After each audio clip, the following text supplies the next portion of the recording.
Come, Cookie, come. Come, Cookie, come. Come, Cookie, come. Come, Cookie, come. Yeah. Come, Cookie, come. Come. Yeah, go, Cookie, go. Go, Cookie. Go, Cookie, go. Go, Cookie, go. Yeah. Yeah.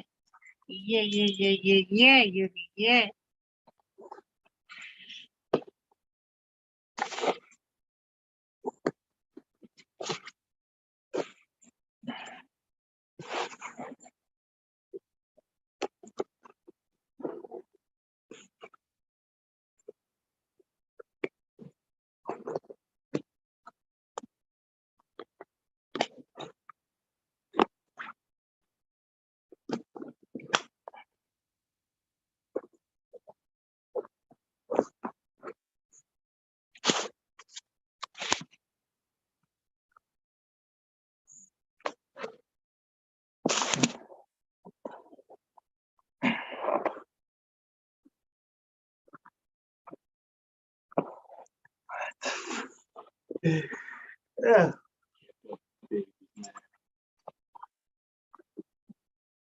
Yeah, yeah.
Hey, brother.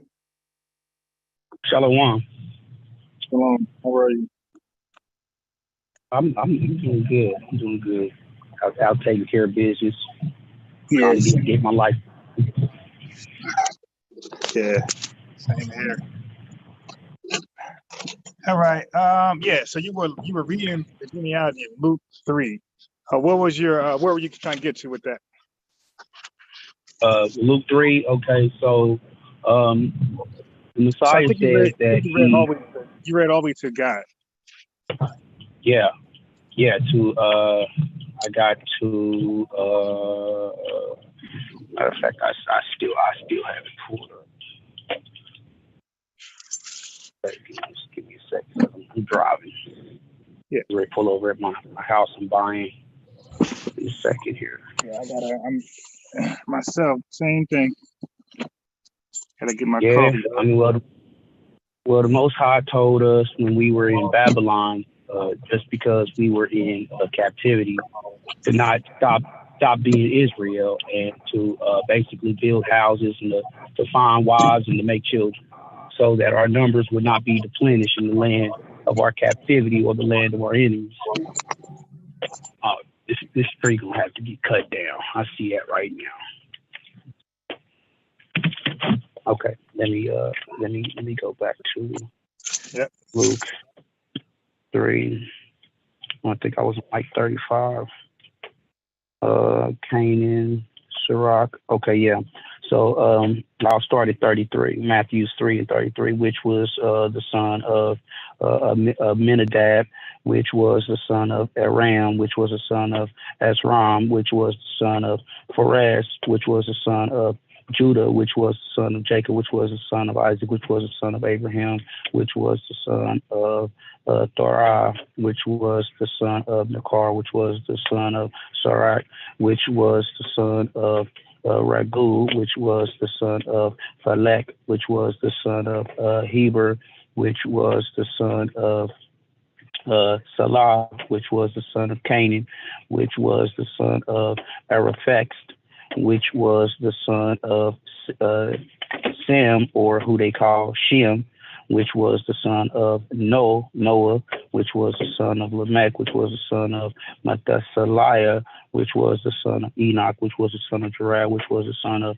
Malel, which was the son of Canaan, which was the son of Enos, which was the son of Seth, which was the son of Adam, which was the son of God. Okay, so, and I apologize for being so due diligent, but understanding what the Messiah has said about himself and not what others have said about the Messiah is one thing that as so-called Black people, African Americans, Puerto Ricans, or whoever has indulged in the Christianity idolatry or idolatry, or doctrine, have never listened to the Messiah. They have always gone off of the opinion or the understanding of others, right? The Messiah never once gave any of these lineages or verses. The Messiah's words were always in red, or it was emphasized that it was the Messiah speaking, or when it was God speaking. So, in understanding all of that, we have taken the knowledge and understanding of a pagan nation telling us about our customs, our culture, and our history. And we know one thing about this pagan or this rogue nation that has hated the Most High's people for forever, since the conception of the birth of this rogue nation. So they have told us lies. So are you saying this Luke 3 is a lie? I'm sorry, you said Luke. No, Luke 3 is not a lie. What I'm saying is the Messiah said he was born under the law. All right, meaning right. Being born under the law is not what people actually think it is. They didn't take the time to go back into the Old Testament and understand how the. All right, I'm just trying to follow you. So you said made under the law. So you see the law in that sense, plural or singular? The law is singular. The law is always singular. It's always right. Set apart. Yeah. So no. So, what I mean is, well, hold on. Just understand me. What I mean is, I can say you, right? You can be singular. It can be plural, depending upon how many people are listening, right? So it's a plural noun. So law okay. Can be a plural noun, because if you say, hey, you got to obey God's, think about this. You can say, hey, you got to obey God's law. Now, of course, you're not talking about one, but the person could be thinking about you're talking about one. So in this case, when it says made under the law, is that like one law we can read somewhere, like Deuteronomy as one law, or is that a bunch of laws combined? It's one law. It's one specific law. Okay, can you read that one? So, can you read that law? Okay, give me a second. Let me pull it up.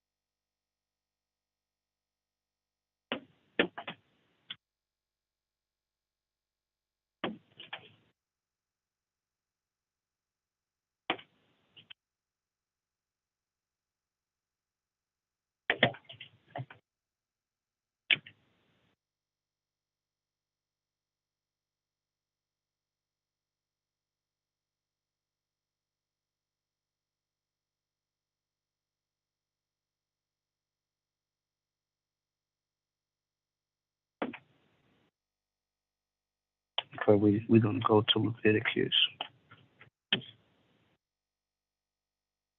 And looks like 12.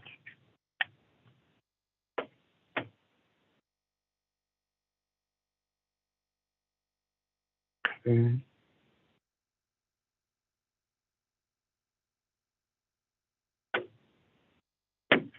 Okay. So I want to read Leviticus 12, and I'll start at verse 2. And it says, "Speak unto the children of Israel, saying, born a man child, then she shall be unclean 7 days, according to the days of the separation for her infirmity shall she be unclean. And in the 8th day, the flesh of his foreskin shall be circumcised, and she shall then continue in her." I'm sorry. Okay, that's the wrong verse. Give me a second. But I'm close though, because understanding that the Messiah was born under the law basically, it breaks down the unity of a man and a woman and how they make one, how they make a unit of 1, 2, and 3, which would be the birth of a child. So in the Hebrew custom, so we understand that we can only identify the Hebrew customs and not Christianity customs, 2 different customs, 2 different ways of practice of the faith of the Hebrew Israelites. So in the Hebrew Israelite faith, when a man reaches maturity, he is then either joined to a woman who has been pre-chosen for him. Then they come together as a unit and they reproduce, or they may not get pregnant right then and there. But the whole understanding is the marriage process of the Hebrew Israelites is a man goes to the father, asks the father for marriage of the daughter, gives him a dowry. After the agreement of the dowry, then the man be wed to the daughter, then do what's called what they call a I think that's what happened with Mary and Joseph. I think that's exactly a ceremony of laying down, having sex on a white sheet, the woman bleeding, the man returning the white sheet to the mother and the father to prove that their daughter was a righteous daughter. This is all under the law of the Most High God. And I'm actually let me matter of fact, let me get to that. Let me get to that. I'm doing a whole lot right now. Sorry. Okay. People text me. So anyway. Okay, where am I at? Behold, how often? So I was in the right spot. Okay.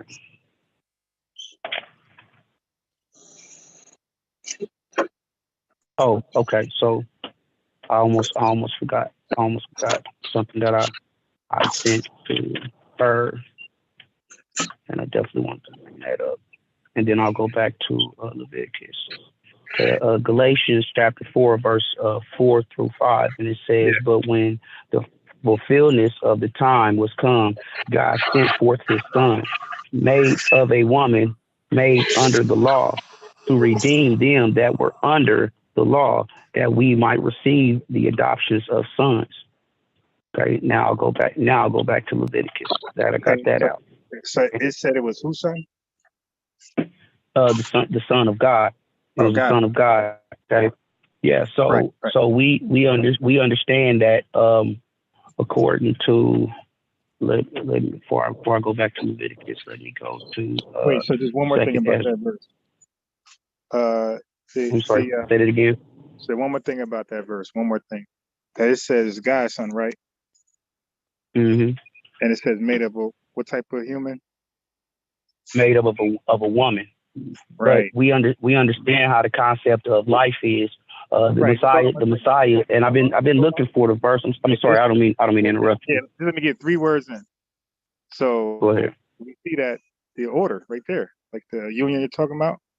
It just named the father, it just named the mother, and it named the son. Okay, now but still that's true and that's correct. But we cannot dismiss that the Messiah himself said that he was born under the same ordinances of all men who were born into the world. So we can't dismiss that. We can't dismiss that. So what you are missing is that those ordinances is talking about all men they come from a woman. That's why it's telling you that's made from a woman. Right. When you talk about John the Baptist, it says he was the greatest born of a woman. And so many verses, they're gonna keep saying born of a woman, born of a woman, born of. So that's the commonality with mankind. They're all born of a woman. So Jesus was no different, born of a woman. And Jesus was no exactly. So that's what I'm getting at. So John the Baptist's mother was who? I mean, I'm sorry, father was who? No. So you're missing something. You missed what I'm saying. No, I haven't trust me, brother. Yeah, that's one thing I don't do. I'm very astute. Right. So I want us to both, Amos 3 and 3. Like we're just walking together. We're agreeing on different things. So just so we both understand, right? So we can lay a foundation. When it says what you're reading, it's saying he was made like his brethren. They all come from a woman. They all come from a woman, but where do they come from before the process of the woman? Yeah, we all understand that as well. So coming to the understanding of coming out of the brainwashing. Right. It's not brainwashing because we both read them. It's not brainwashing because we're both reading the Bible, right? None of us are reading something outside the Bible. So, like the brethren, they all have been born of a woman, and that's why if you go to Job 25, he even referenced woman being born of a woman. So everybody keeps saying they're not saying born of man; they all keep saying born of a woman. So they're trying to hint into the. I just want you to understand. I just want you to understand how the Hebrew Israelites, how those of us who are putting together sects and camps and groups and learning from one understanding, we understand that there is a order. There's always a order. I want to run the biological breakdown of that order to you, if you don't mind. No, I'm not talking about from scriptural understanding, but biology understanding. Wait, hold on. Don't say biology because I'm gonna go parthenogenesis. And parthenogenesis says that biology. If you research, if you want to do biology, parthenogenesis, you should research that. That's bees. That's other living things that can reproduce without a male agency. That's called parthenogenesis. That's part of biology. Right. So okay. Now, so now speaking on that, you're talking about creatures who possess the ability to self-reproduce, right? Not just creatures. You mentioned biology. Biology that deals with everything living. Okay. Right. So that's why I use the term creature. That's why I use the term creature. Creature means something that is of a living essence. Okay, go ahead. I was responding to your biology. Biology means everything living, creatures, insects, amoeba. We on the same page. Okay, so now speaking on biological understanding of the way the world works, every human biological being that is living on this planet has come from the cavity of a man's anal, where the sperm cell is built up and stored before it is actually pushed down into the nutsack region, or where it's stored up at before sexual complications and ejaculation. Okay, then that sperm cell is pushed in. I mean, and I can tell you I can tell you very educated brother, so I know you following me. So when that sperm cell enters into the woman, because you're reading about sperm and those things. The Bible's not bound by this. The Bible is not bound by this type of science, because women were barren in the Bible. It actually does. The Bible actually goes that a man produces the seed. Hold on. Just explain this then. Okay, first of all, go to Ecclesiastes. We're gonna see about this. To Ecclesiastes? Yeah, chapter 11. All right. Read verse 5. 11 and 5. It says, as thou knowest not what is in the way of the spirit, nor how the bones do grow in the womb of a woman that is with child, even so thou knowest not the works of God, who make it all. So I've never, and I get what you're trying to say in that message. I've never presumed to know what God has ordained or placed in play. I only go by the playbook that God has presented to us. You just read what Israel is supposed to do. What happens is that, what happens is that you're limiting God with science, and God does miracles which are unscientific, which are unscientific. So God is not limited to a man's working, right? And I could also show you that in the Bible where man can't do things. That's in matter of fact, carry on. And I'm gonna show you that there's a big Jesus tells you about the difference between what man can do and what God do. Okay, so you can finish your build, and once you're done, let me know, and we'll read that. Go ahead. Okay. All right. I sort of lost track. Let me get back to my Bible. Where am I at? I was on second Esdras.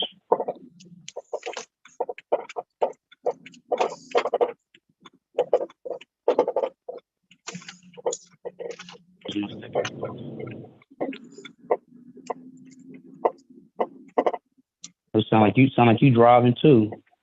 Yeah, I had to get some coffee. I'm trying to get the damn phone hooked back up to my stereo system. I cut the Wi-Fi off because when you leave, it still talks in the car. So I cut it off, and now I'm trying to get it back on. It's a headache. Okay, this is second Ezra chapter 14, verse 35. It says, "For after death shall the judgment come, when we shall live again. And then shall the name of the righteous be manifest, and the works of the ungodly shall be declared." So we understand that after we die, our flesh returns back to that which gave it to us, and our spirit returns back to the Most High God, like the Messiah spoke of in John chapter 3, 1 through 16. So understanding that the spirit, regardless of every man and woman and child on this planet, comes from the Father. That we have no disenfranchised understanding about where the spirit comes from. But we also understand that the flesh comes from flesh. Just like the Messiah himself said, the flesh is of the flesh and the spirit is of the spirit. And just like his fellow brethren were born of the flesh, so was he. He was born of the flesh in the same process, the same manner. We're not disillusioned about that. So then last thing I'll say before I give you the floor is those of us who are learning as a whole to build and to come together as one camp, one nation, we don't get caught up on in particulars. We only stick to what's going to actually get us out of captivity together as a whole. And those two things are, one is keeping the laws, statutes, and the commandments of the Most High Yah. Then believing that he did send a salvation into the earth to redeem the lost sheep of the house of Israel first, and then all the other nations that cleave onto his laws and his statutes. So we're not disillusioned that we have to sit and build up, a back and forth debate or controversy about a virgin birth. That's too in particular. We don't need to even have that understanding of a virgin birth. All we need to know is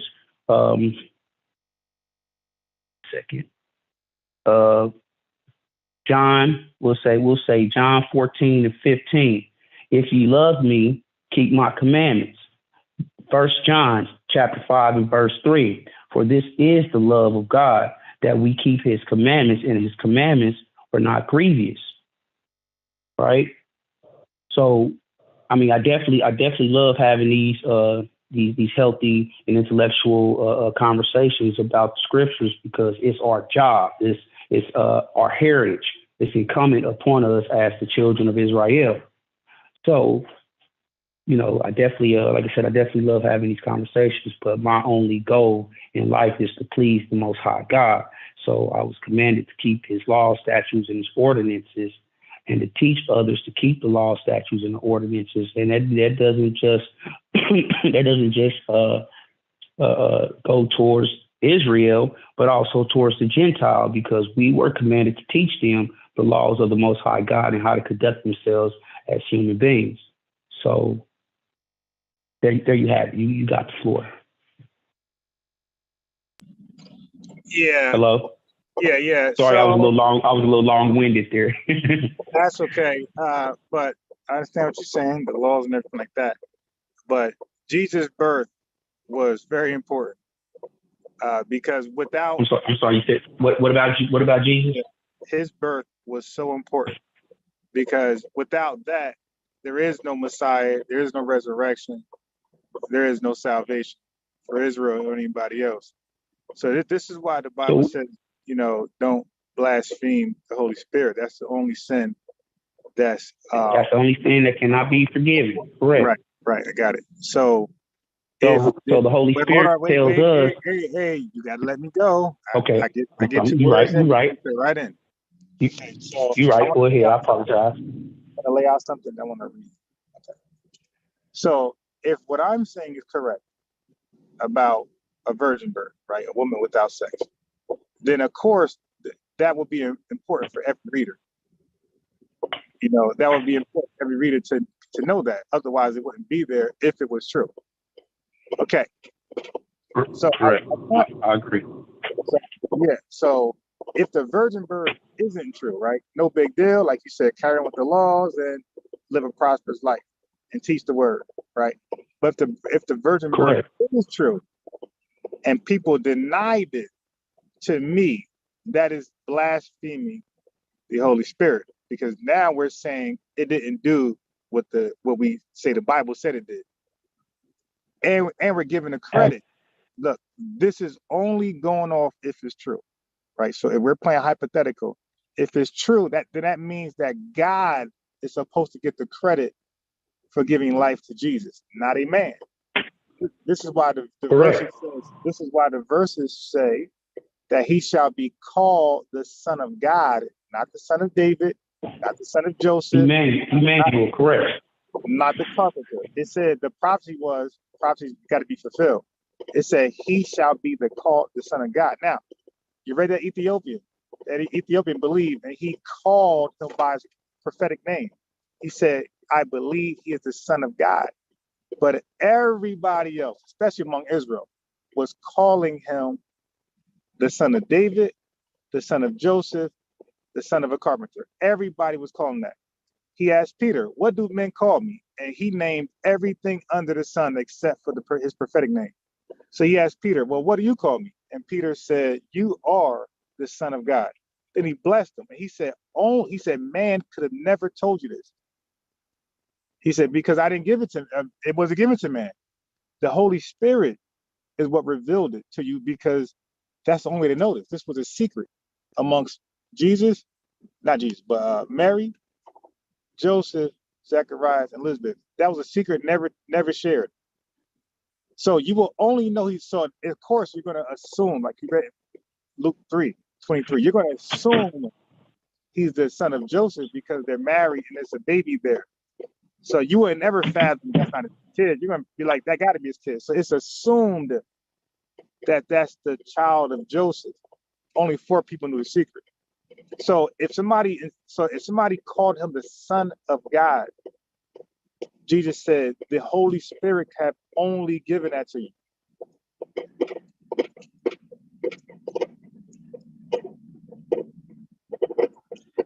We even see a demon, when he was casting out demons, we even see a demon say, oh, Son of God, have you come before your appointed time? So even a demon acknowledged this guy as the Son of God. But Israel couldn't do it. Mark 6:4, he said, the prophet without honor, he said, prophet is not without honor except in his own country, amongst some countrymen. So he let you know that my people couldn't recognize who I was. Okay, so with that, can you go to Matthew 1?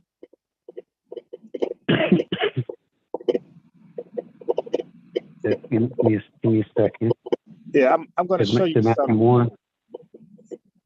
And then I want you to go somewhere in Matthew's as well. After you go first, because I did a long rant. No, I mean I'm long-winded too, so I can definitely understand that. No, You got a zeal for the Most High God. Exactly. You'll give me a time to set up my phone to my speaker. Yes, so it's your turn. Matthew 24. And I'm gonna start at.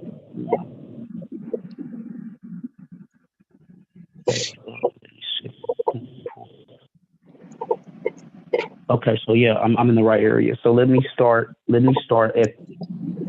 the Messiah. Matter of fact, these are things. Really, I say there shall not let stones. All trade for understanding these things. Okay, so let me start at Matthew chapter 24, verse 3.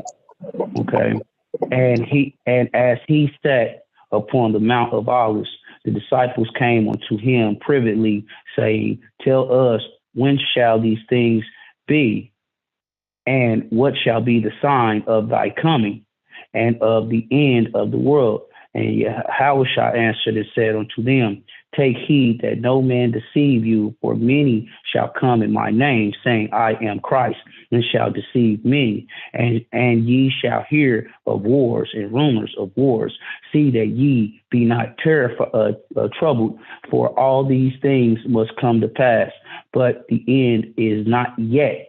For nation shall rise against nation, and kingdom against kingdom, and there shall be famines and pestilence and earthquakes in diverse places. And these are the beginning of sorrow. Then shall they deliver you up to be afflicted, and shall kill you, and ye shall be hated of all nations for my name's sake. That happened for the last, we'll say 400, 500 years. And then shall many be offended, and shall betray one another, and shall hate one another. So we living through that right now. And many false prophets shall arise and shall deceive many. And because iniquity shall abound, the love of many shall wax cold. But he that shall endure unto the end, the same shall be saved. And this gospel of the kingdom shall be preached in all the world for a witness unto all nations, and then shall the end come. When ye therefore shall see the abomination of desolation spoken of by Daniel the prophet standing in the holy place, whereas read it, let him understand. It's describing the Jewish people who are in Israel right now. That's the desolation of the abomination of desolation. Then let them which be in Judea flee into the mountains. Let them which is on the housetop not come down to take anything out of his house, neither let him which is in the field return back to take his clothes. And woe unto them that are with child, and to them that give suck in those days. But pray ye that your flight be not in the winter, neither on the Sabbath day, Friday night to Saturday night. For then shall be great tribulations, such as was not seen the beginning of the world to this time, no, nor ever shall be. And except those days should be shortened, there should no flesh be saved. But for the elect's sake, those days shall be shortened. Then if any man shall say unto you, Lo, here is Christ, or there, believe it not. For there shall rise false Christ and false prophets, and shall show great signs and wonders, insomuch that if it were possible, they shall deceive the very elect. Behold, I have told you before. Wherefore, if they shall say unto you, Behold, he is in the desert, go not forth.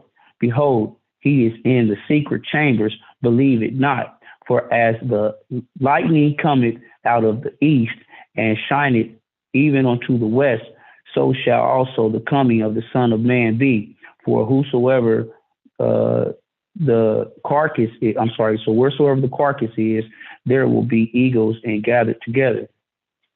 Immediately after the tribulations of those days shall the sun be darkened, and the moon shall not give her light, and the stars shall fall from heaven, and the powers of the heavens shall be shaken. And then shall appear the sign of the Son of Man in heaven. And then shall all the tribes of the earth mourn, and they shall see the Son of Man coming in the clouds of heaven with with power and great glory.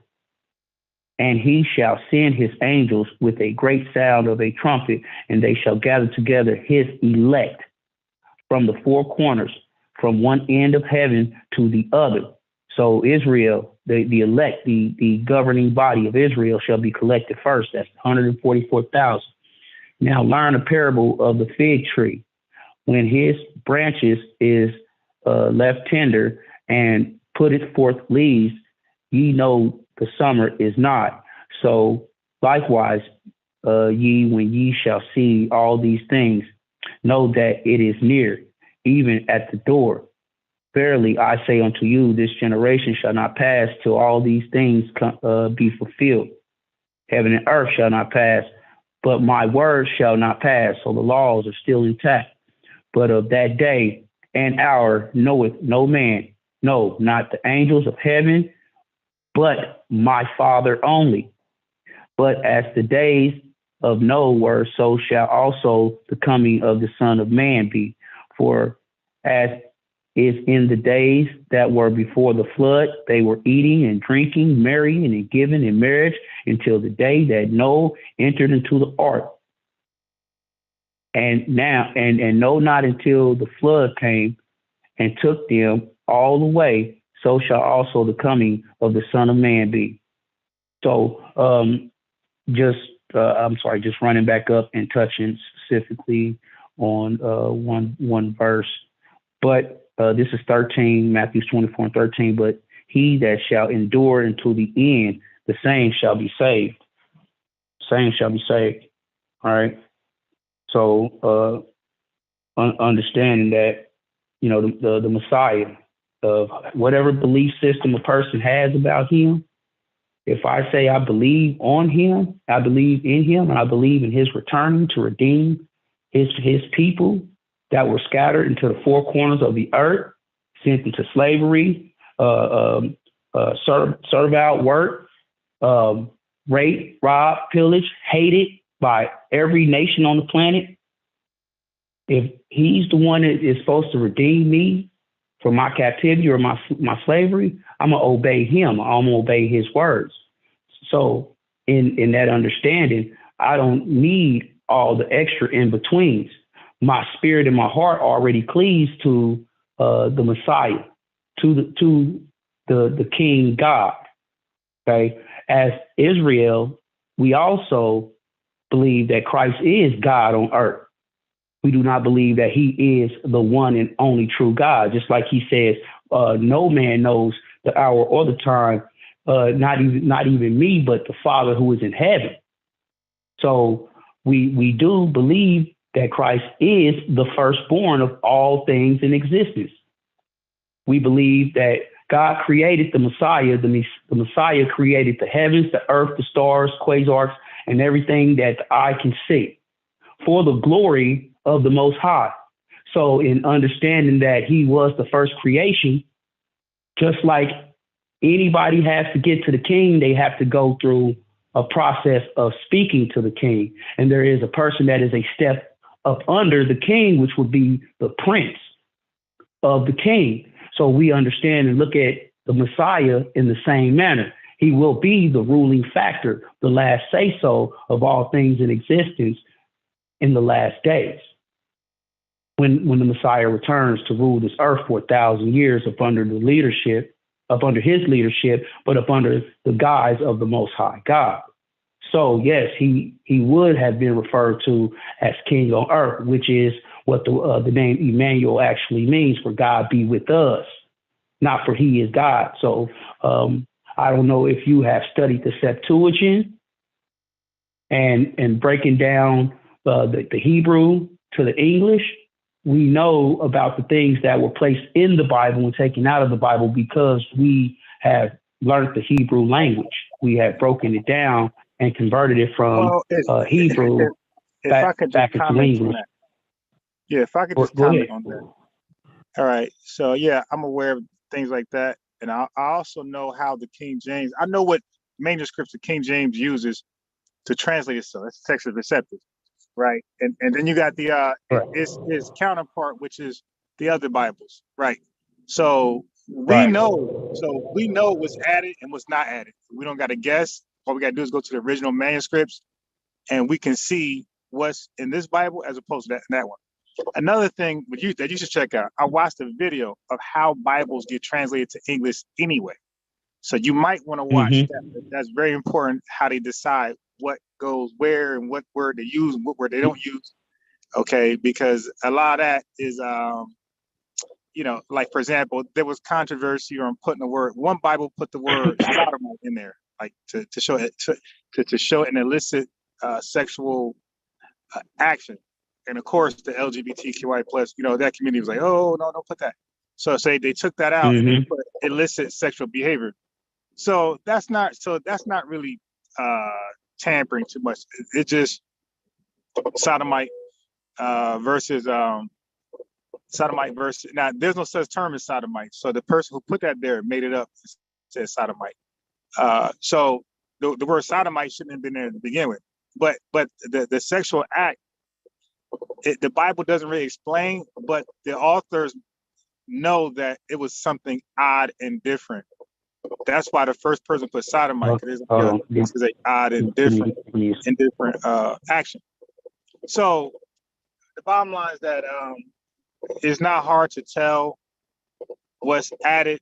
Now, I don't know a Bible that got just horrible information, I don't know a Bible with horrible additions in it. You got to point me to that. But I would say none of the standard Bibles that we use today, English Bible that we use today, are like totally off. So let's go back to virgin, Isaiah 7:14, Betula and Alma. Okay, so the word is Alma, and Alma in most cases mean a chaste woman, and Betula in most cases means a woman without sex. A chaste woman would be a young woman that could be married with kids, or a young woman that could be unmarried, no kids, or it could be a young woman married with no kids.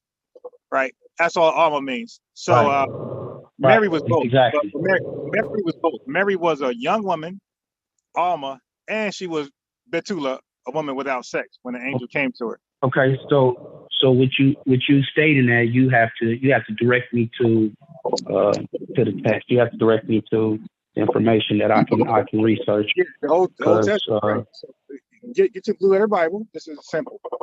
Go download. Go to the website. Go to Blue Letter Bible. It's going to actually tell you the word virgin, and it's going to tell you in what sense of Hebrews are using it. It's going to say Alma or Betula. It's just that simple. Now, the problem with the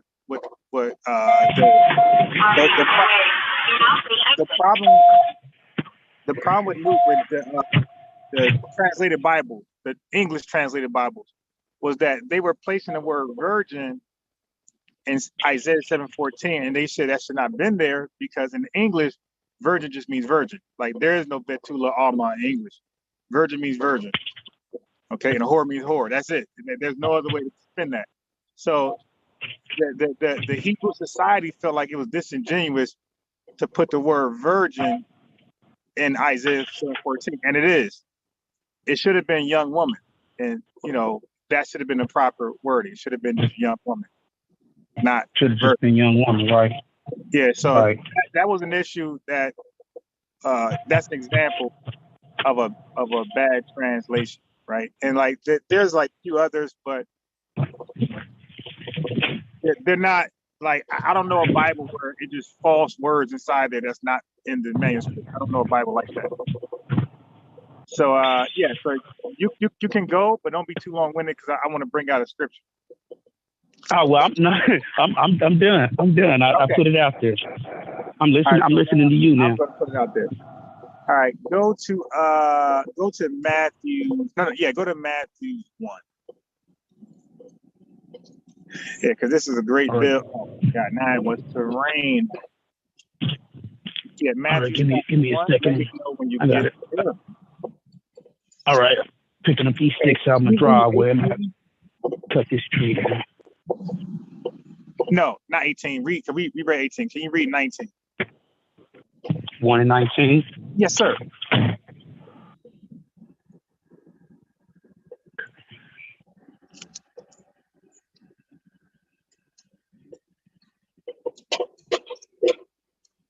Okay, then Joseph, her husband, being a just man and not willing to make her a public example, was minded to put her away privily.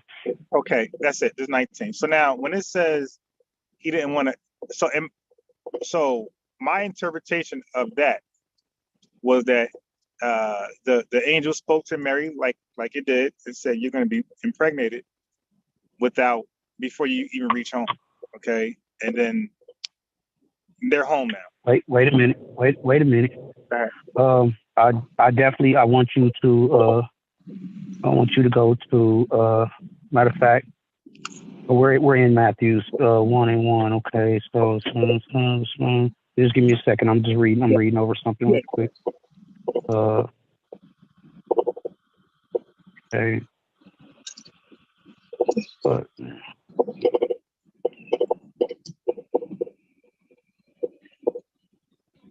okay. Joseph.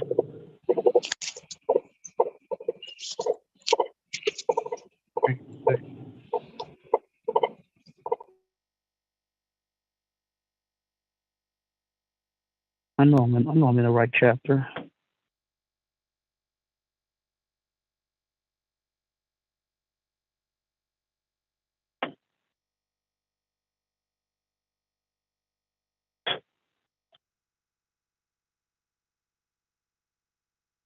Okay, you can go ahead and say what you wanted me to. I'm sorry, you wanted me to read.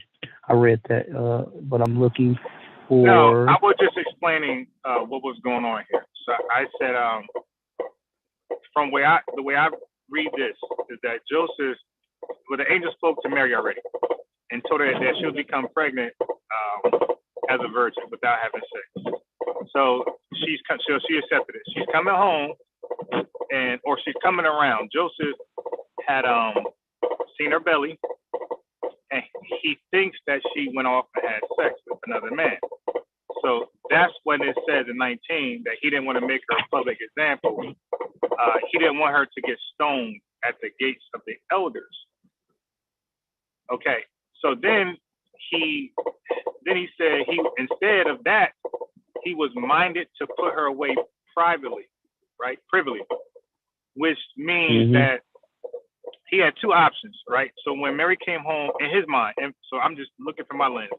So from my lens, he thinks she's an adulterer. So now there's two ways you can handle an adultery. Most people think it's just stoning. No, there's two ways. You can handle it as stoning, or you can handle it as giving her the bill of divorcement and putting her away that way. So most of Israel, they go with the stoning. So that's why I say he was a just man. He was a just man because he chose option B, not option A, which was the killer. And let me tell you why he chose that option. Because 18, the angel already told him that what's inside her belly is the result of the Holy Spirit. And your son, well, your adopted son or son-in-law, your son-in-law and adopted son will save people from their sins. So now, Joseph, you have an opportunity to save her from this alleged sin, or you can spare her from this alleged sin. And he chose option B, because this time, the whole point of Jesus Christ's birth is to save people from their sins and not kill them in their sins, like what was going on all of Israel. So option A was to stone her. Option B was to give her a bill of divorce and put her away that way, where she lives. Now, while he's contemplating on option A, option B, that's when you can read verse 20.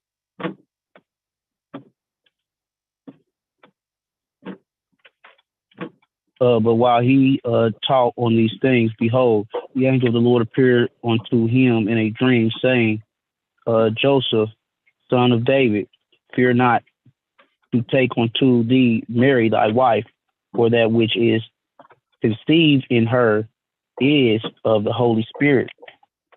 Right. So the angel said, Joseph, that's actually the verse. That's actually the verse I was looking for. Okay, good. Okay, go ahead. Go ahead. Say what you're saying. You said the Most High works. So now the angel was saying, Joseph, don't choose A or B, because both choices, she will no longer be your wife. Either she dies or you divorce her. So either way, she won't be the wife anymore. Okay. And the baby wouldn't be born. Obviously, it'd be dead. One way, the other way, it'll be going from his presence. So he couldn't lay claim on a baby. So the angel said, Joseph, don't do either one of those. I want you to choose option 3. I want you to take her as your wife, because there's a goal here. That boy is not from an adulterous man or woman. That boy is from the Holy Ghost itself, the Holy Spirit. The Holy Spirit is the reason for this birth of this kid. So take this boy, you're going to raise him as your own. And once you agree to that, once the boy's born, you can have as many kids you want by her, and that's verse 25.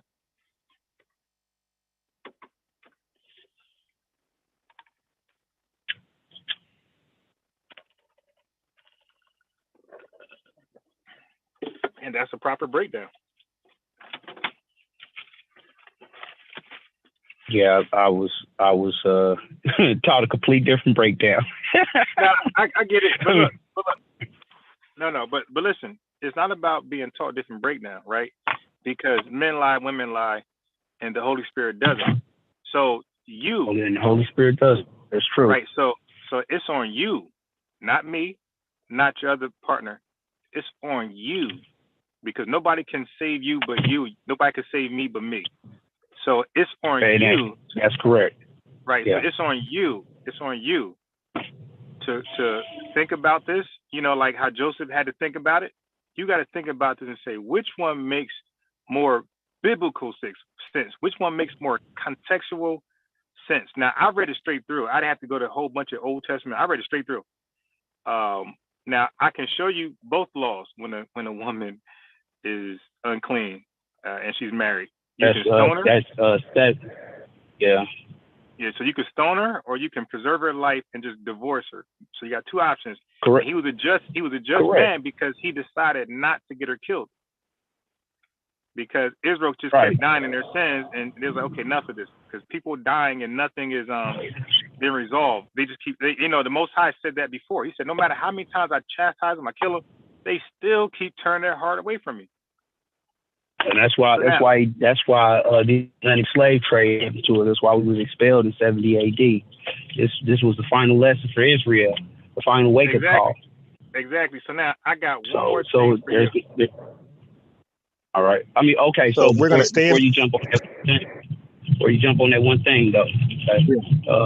This, like I said, this is all good information. It's good understanding. Yeah, you said a lot of stuff with me too. I'm writing down when you went on your little rant. I was writing down the scriptures, and I was put it in my notes. Okay, all right, I'm gonna talk about this later. I mean, it says steel sharpens steel. So yep. you are in the truth. You know who you are for the most part. You understand the role that you're supposed to play, and Israel's job. Not nobody else's job, but Israel's job is to teach the word of God. So I'm definitely glad that you're on the path that you're on. But yes, I got one more for you, and that's it. All right, go ahead. Okay, so you'll stay right there in Matthew. You're gonna go to verse 1. 1 of 1. Wait, before you do that, you might hold that. Put a placement marker there. Go to Genesis 5. This is important. So remember, it's all about rightly dividing the word of God. You believe that? Yeah. Okay. That's what my schooling is all about. Right. So now, wait. Before I do that, when God says He's not a respecter of persons, what does that mean to you? What God means by He's not a respecter of person is At one point in time, Israel was debating amongst each other of who was actually the top tribe, and the Most High had to put us in check by telling us that He was not a respecter of persons. He chooses who He decides He wants to respect and who He doesn't want to respect. So what does that mean? Respecter of persons. What does that mean? That means it don't matter. It don't matter. So the real meaning of it is, for instance, you in society, the Most High, or in society, people tend to listen to individuals who have levels of prominence, people with money, people who are on a stat or level. And those a lot of those people that have status levels and money are not godly people, are not God-fearing people. And the real people of God are basically poor. They going without, or they just maintaining. So the Most High says he don't have respect just because a person is wealthy, rich, and very known in the community over a person who is humble, keeps the laws, takes care of his wife, his children, honors his mother and his father. He doesn't break the Sabbath day. He doesn't go out and teach people to break the laws of God. God says he's not no respecter of none of y'all. God, one of the brothers that was teaching on Sakari taught a class, and he started the class off by saying that God killed every living thing that died on this planet. And with the understanding that God killed every single thing that died on this planet, including the Son of God, including Jesus himself, God killed him. However you look at it, God is the author of all things in existence. So if God killed his son, what does that mean for anybody else on the planet? Yeah, so but hold on one point, because I was making a point here. So all right. I was just enlightening them. No, thank you. No, it makes sense. So just to add on, so I'm gonna add on where you halted. When it says God is not a respecter of persons, that means he doesn't care what camp you belong to. He doesn't care who your captain is, your deacon is. He don't care about that. He don't care about none of that. It's his truth, but not just him. He expects mankind to not be respecter of persons. He expects mankind to choose good from evil. And that's what Paul did. But Paul had a decision, because Paul was rolling with the trend. The wave was to persecute, the righteous. Israel. Right, the righteous. And Paul could have rolled with that. That's the easy way to go. But Paul, so in other words, when you go against your camp, when you go against your church, when you go against your, let's say, Muslims' faith, you are the Paul if you're in the right. But nobody wants to be the Paul, because now you get all the blame. Because they was blaming Paul, they was chasing him, they beat him up. So nobody wants to be the Paul, but the Paul is the strongest person you can be, because you're going against the grain and you got the truth with you. Moses was against the grain. So a lot of these guys was against the grain, and that's what it means by don't be respected persons. If you're hearing something, right, that's from the Bible, word for word, and it makes sense, you can't then say that's not what I was taught. It doesn't matter, because men lie, women lie. What you got to do is compare the spirit by the spirit and say, okay, you got to find folly in one, because both can't be true if they oppose. So if what he said is true, then mine has folly in it. If what I said is true, then his got folly in it. Okay. So that's that. So you got to discern that way. Okay. So you got Genesis. So I just want to throw that out there before we go further. Okay. So you got Genesis chapter 5, and you can invite, anybody can call in, because it's open dialogue. We don't debate. We have a brotherly family discussion. So are you at Genesis 5? Yep. Okay, read verse 1. This is the book of the generations of Adam. In the day that God created man, in the likeness of God made he him. Okay, so this is the book of generations of who? The people called Adamites. Right. So that means that this is Adam's. So it's starting from Adam. This is Adam's book of generation, correct? Mm-hmm. Okay, read verse 3. And Adam lived 130 years and begot a son in his own likeness after his image, and called his name Seth. Right. So it says this is the book of generations of Adam. So it's showing Adam's generation, right? And it starts with Seth first. Is that right? Mm-hmm. Okay. So now go to the last verse. I think it's 32. Go to the last verse. Now Noah was 500 years old, and Noah begot Shem, Ham, and Japheth. Right. So it starts from Adam because it's his generations, and it goes to the last descendant of his generation. Correct? Yep. Okay. So when it's your book of generation, it starts with you, and then goes all the way down. You are the roots of your generation. So if you go to go to one more chapter for confirmation, go to Genesis 6 and 9. These are the generations of Noah. Noah was a just man and perfect in his generation, and Noah walked with God. Okay, and then read read the next verse. I think it is. And Noah begot 3 sons, Shem, Ham, and Japheth. Okay, so now it said this is the generations of Noah, right? Mm-hmm. So it started with Noah, the roots, and then went down to the end, right? Because that's all he had. Is that correct? Right. Okay. He only had 3 sons, right? Right. So there's a trend here.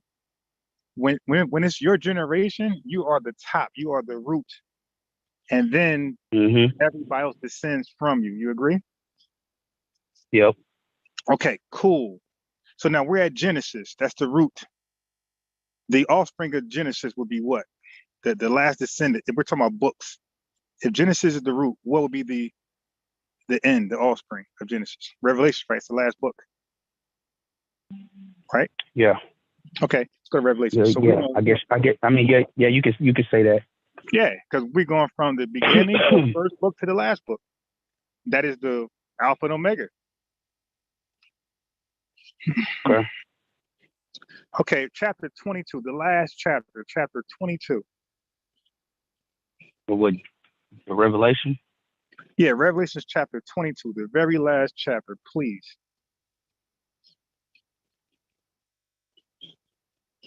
Okay, what verse? 16.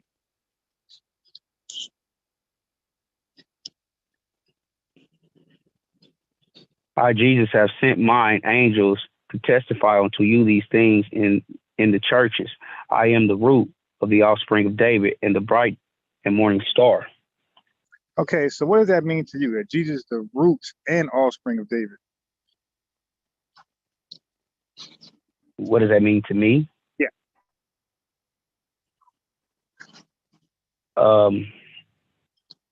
Exactly what it says. I don't put in any breakdowns on that. He explains perfectly who he is, who he descends from. We have listeners that might not get it. So that's what I'm asking you. Like when you read, he's the root. So understanding 16 is explaining to you that he is the bloodline descendant of David. Wait. You got the only way. He says he's the root. He's the root. I am the root and the offspring of David, meaning that my branches stem from King David. Wait, slow down. Is what he's explaining. Right. You're missing. You're reading it, but you're reading right past. I don't know if you're doing that on purpose, but descendant. I'm sorry, reading past what? Okay, so when you descend from David, aren't you after him? Yes. But if you're the root, but now we're talking about in the physical aspect. Right. But we're just reading. We're just reading the Bible. That's all. So when he says he's the root, so when he says he's the offspring, he comes after David. When he says he's the root of David, doesn't that mean he's before David? That's what the root. We just agreed. The root means you started off. Okay, I mean you could try to say that. You could try to say that. No, we're actually. But I mean we not, brother. That's what I'm trying to say. You can't be respected persons. I didn't say anything. You read it. That's why I said go to Revelation 22:16.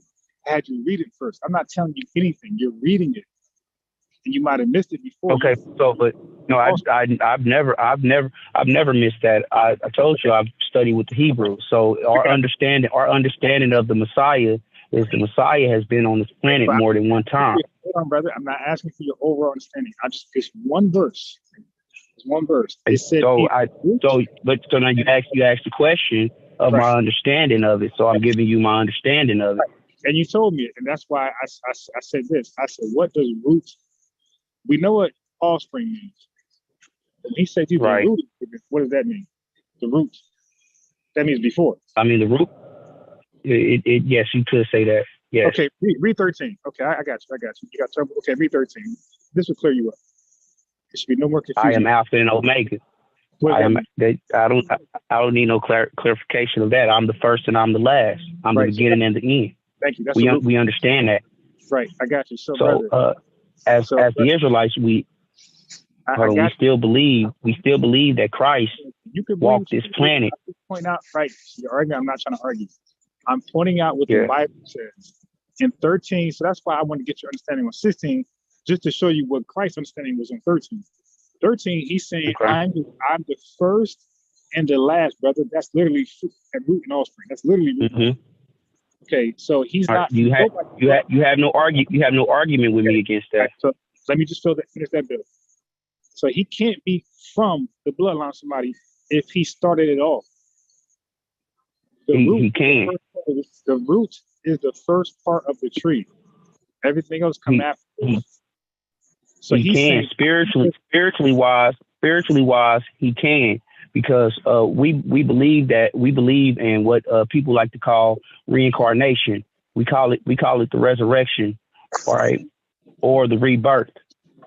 All right. So we do understand that we have been on this planet multiple times. We have lived multiple lives. And that includes the Messiah himself. All right, so we agree. So go to we agree now. So let's go to Matthew back to 1. That's what I was trying to explain. But you thought I was like going against what you were saying. I would just you just got caught up on the word root. So like root just means beginning. Like you don't need to talk about spirituality. I didn't ask that. All right, thank you, brother. Shalom. I'm sorry. Go ahead. So I didn't ask about spirituality, physical. I just asked what the root means, and that's been a simple question. It's the first. Root will be the beginning. You're right. The word root will be the beginning.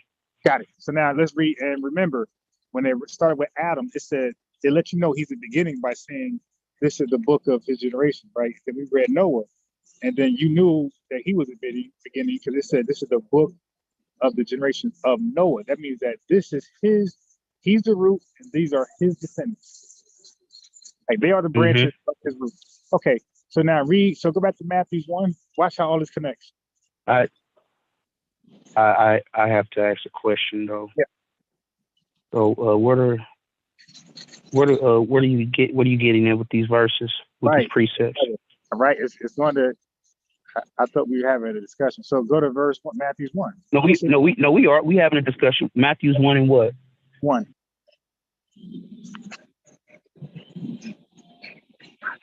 Okay, the book of the generations of Jesus Christ, the son of David, the son of Abraham.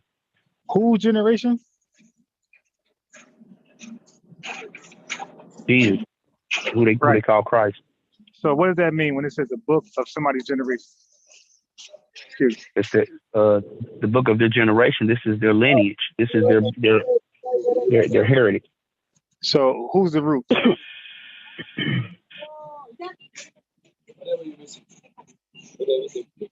Who's the root of the beginning generation?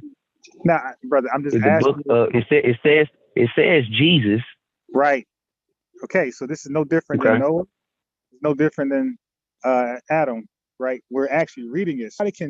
Nobody see the beautiful thing about the Bible is that once you read it, nobody can make you unread it. They can say, no, it doesn't say that. That says that. And guess what? It's never going to change. It's going to always say the book of the generation of Jesus. It's going to always say that. It's never going to change, no matter how upset somebody gets. Okay. So with that being said, okay, but I definitely know I have to insert because I've definitely analyzed this in my head. There is no confusion about Christ being the first. Right. Yeah, amen. All right. I have to put that out there because I see the path that you're leading me down with these verses. So you have to understand that this is a mute dialect because we both believe that Christ is the first. Exactly. See, but some people, believe me, brother, I had somebody call here who claimed to be a Bible believer, but he was really Muslim, he was scoffing. And he didn't know that because in the Quran doesn't say that. So he's trying to compare his Quran verses of Jesus with the Bible. And that's why, and I made a mistake because I did not let people know everybody was confused. So that's why earlier I said, let's agree. Remember I said, let's agree and agree. So before we establish something, we have to agree. Otherwise, it'll be confusion. And God's not the author of confusion. 1 Corinthians 14:34. Okay. So you also understand I was in Islam for 9 years before I came into this truth. All right. So I know a nice portion of Islamic history or the heritage of Ishmaelites, who they call the Arab people today. Understanding that Islam is a cool way of life to live if you want to live as a productive citizen in the world. But when it comes to the children of Israel, Islam has nothing to do with Israel. Islam has nothing to do with being an Israelite because in the customs of Islam, they're permitted to eat crabs, lobsters, shrimps, herring, camels. They don't keep the Sabbath day. They refuse to keep the Sabbath day. They refuse to keep other high holy days of the Israelites. And they built their whole belief system off of our customs, off of our way of life. So during the process of me studying in Islam up under several very educated imams, I was then instructed by a brother from Saudi Arabia who explained to me that Jesus came for me. He came for my people. I went from that path, from that little information, and I started doing my research and study. And the reason why he said that Jesus came for me and my people, so-called Negroes, was because Christ was a Negro. If you would see him today, he would be a Negro, and he came to redeem us because we was the wicked ones. We was the ones breaking God's law because laws had given or pertained to anybody else on the planet at the time but the children of Israel. So in all that understanding, I had to make a decision. Either I'm going to be an Israelite or I'm going to continue to disobey the Most High God and follow behind other people's religions. Yep. So let me wrap it up. Okay. So can you read Matthews 1 and 2?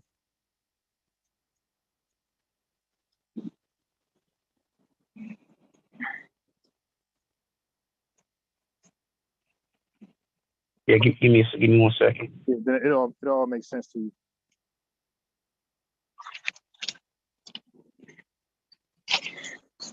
Like I said, you can invite, your brothers on. We can have a peaceful conversation. I don't mind.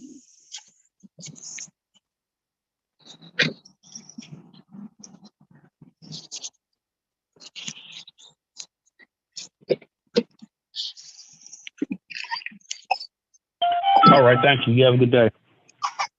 Yeah, definitely. And with the experience and understanding that I've gained over the past, we'll say 13 years or so, maybe 14. I definitely I'm a seeker of truth and knowledge, even as a Muslim. That was a requirement of actually being a good Muslim, was to seek out truth and to be truthful about the truth when you find it. And so understanding that I know the difference between Israel and Ishmael. Brother, I know that sound. That's right. Huh? No, I said I like that. That's right.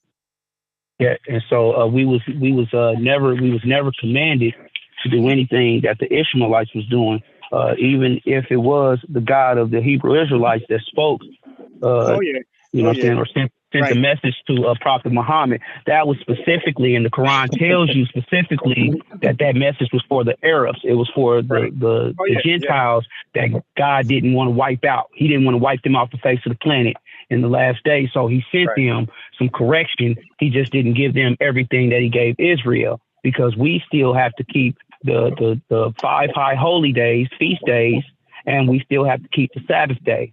And we still can't eat pork. We still can't eat crabs, lobster, shrimps, camel. We still can't. Let me just wrap it up. Then you can. Let me say what I was going to say. That you can wrap it up and conclude. All right. Because I agree with everything you're saying. I agree, because I don't eat none of that stuff. I haven't touched that stuff since a long time. Just say a long time. I'm probably a long time. How you been doing on your Sabbath day? Yeah, I ain't ate in like 15, 16 years. Even before I came into the truth, I read it in the Bible. I immediately just stopped. Yeah, I haven't eaten that stuff since '96, so that lets you know something. All right. Oh man, yeah. So you walking in your truth. I mean, I don't. Well, with this conversation, it don't delete us from ever having any further like communication and study sessions. Yeah. Because you own the truth. You own the truth.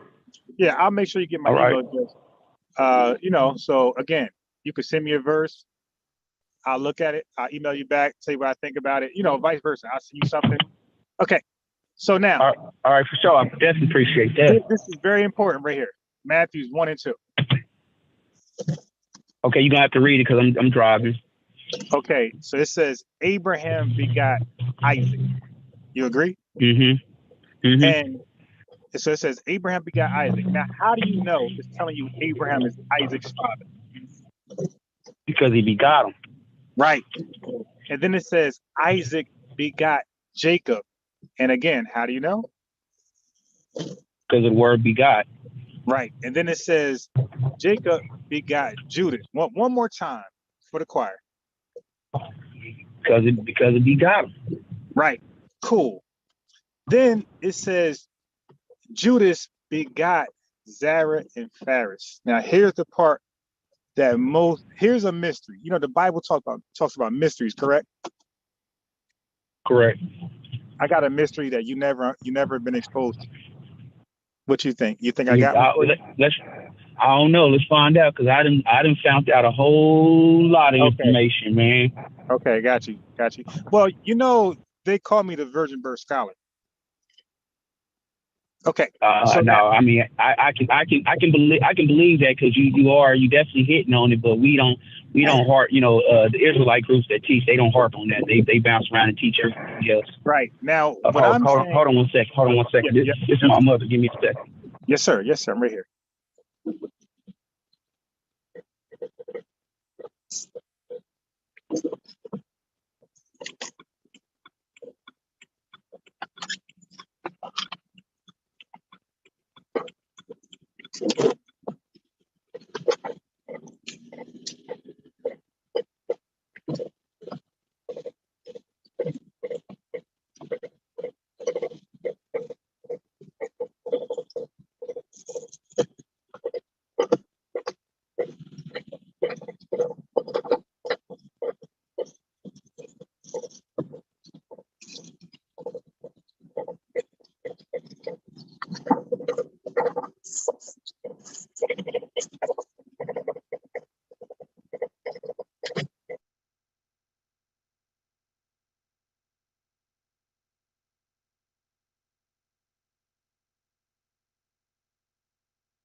Hello.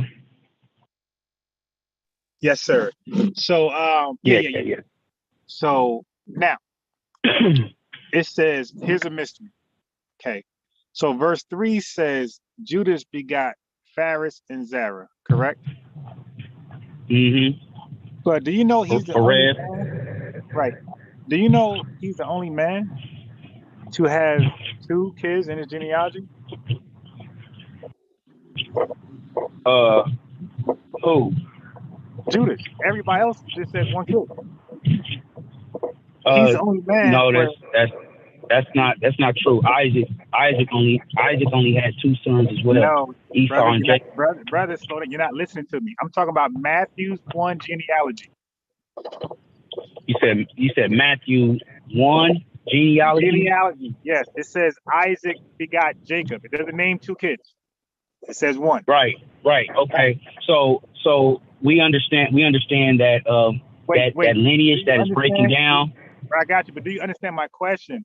I said, do you understand that Judah is the only person in this genealogy that begot two kids instead of one?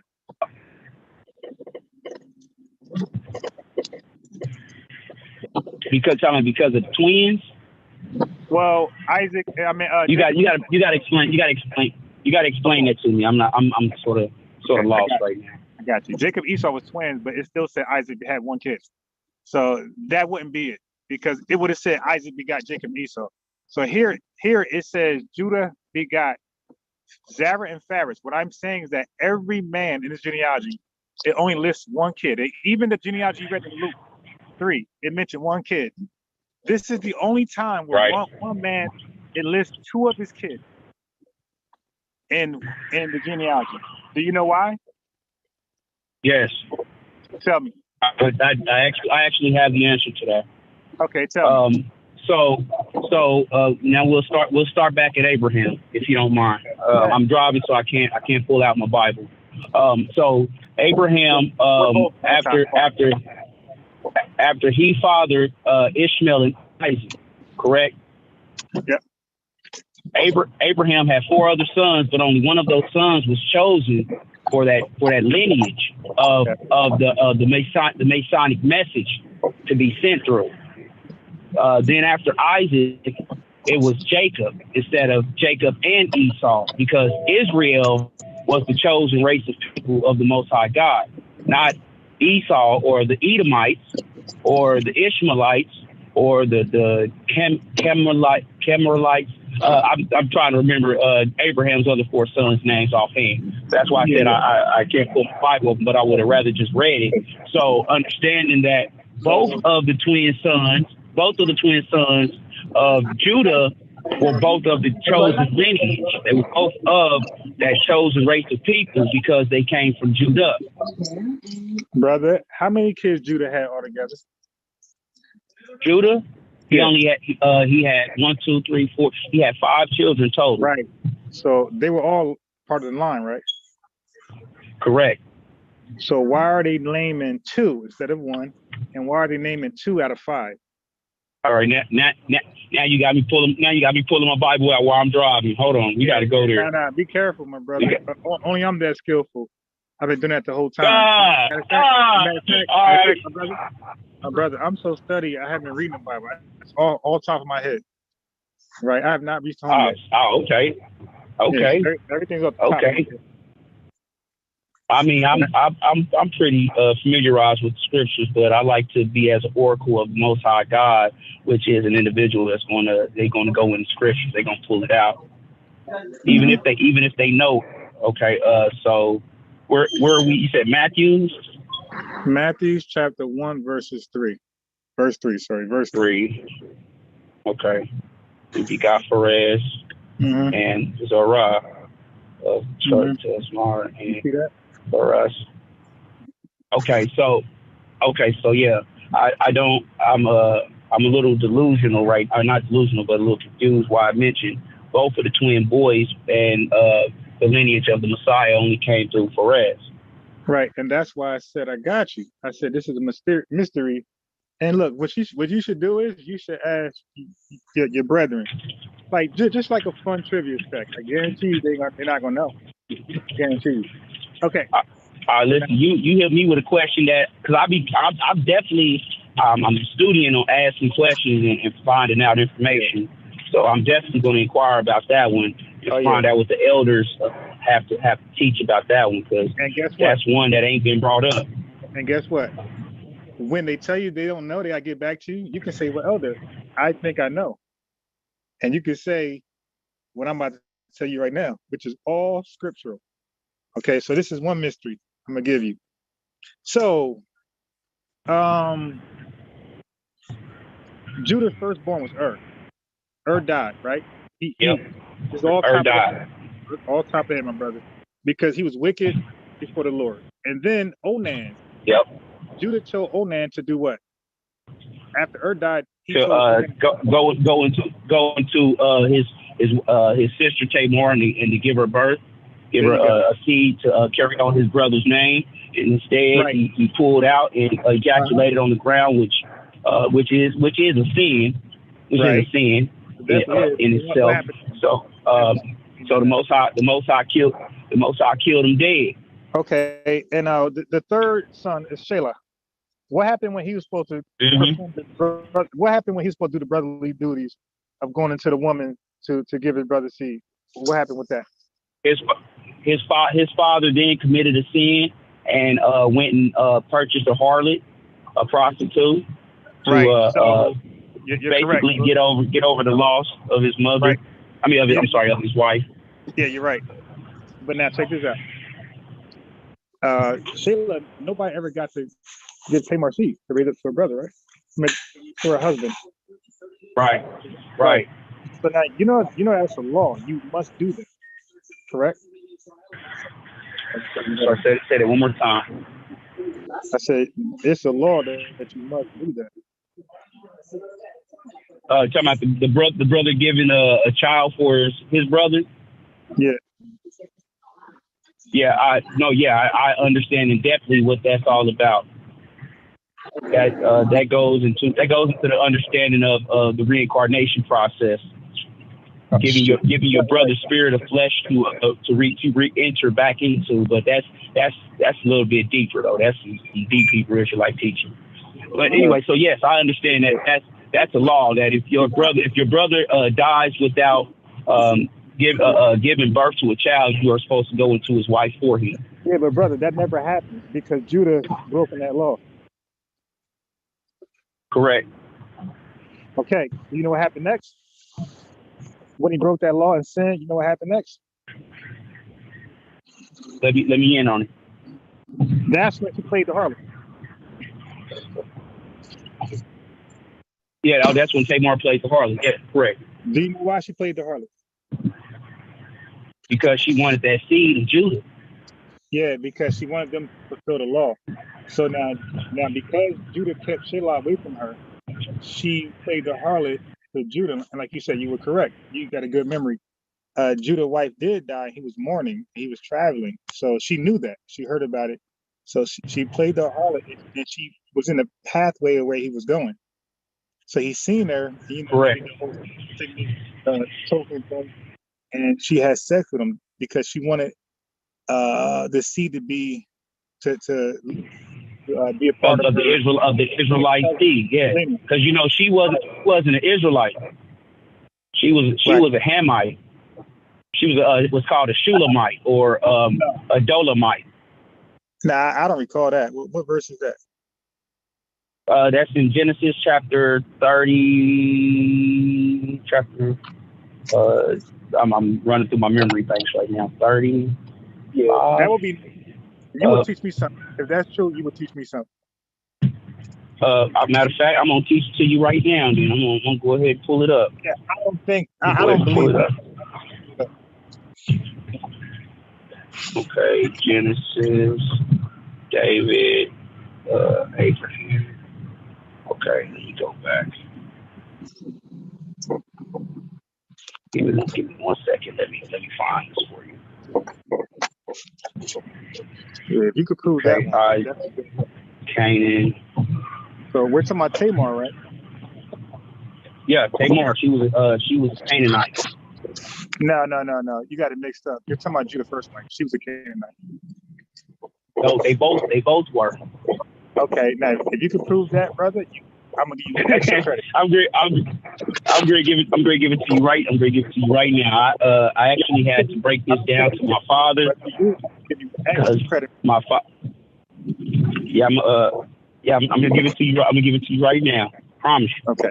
But yes. So I had to explain this to my father and to a couple other people because people still have the misconception that The Jewish people are the real Jews, those that haven't done they due diligence and they studies. So I had to go in the scriptures and show where the Jews, from the beginning of the conception of being a Jew, were always black people. So to get that understanding, I first had to explain to them who Tamar was, and also who the first wife of Judah was. Okay, here we go. Jacob answered. Yeah, the reason I don't believe it is because the Canaanite women, according to Mosaic law, were forbidden to marry. Correct. So this is why. Correct. You can prove this, but I'm still waiting on the proof. I'm great. Pull over right now. Don't even trip. Okay, so let's talk. Let's talk until that. Let's talk until that. So, all right. Okay. So check this out.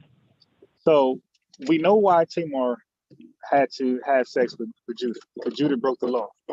So she went and played a harlot so she can have a kid for her ex-husband, because her ex-husband, her widow husband, or her dead husband, he was due a kid, and that was wrong what Judah did. And she was not going to let him be dishonored. She said, I'm not going to let my husband be dishonored. So she went and got him a kid. Okay. So Judas went into her. They got pregnant. She got pregnant. She had twins. Which twin came out first?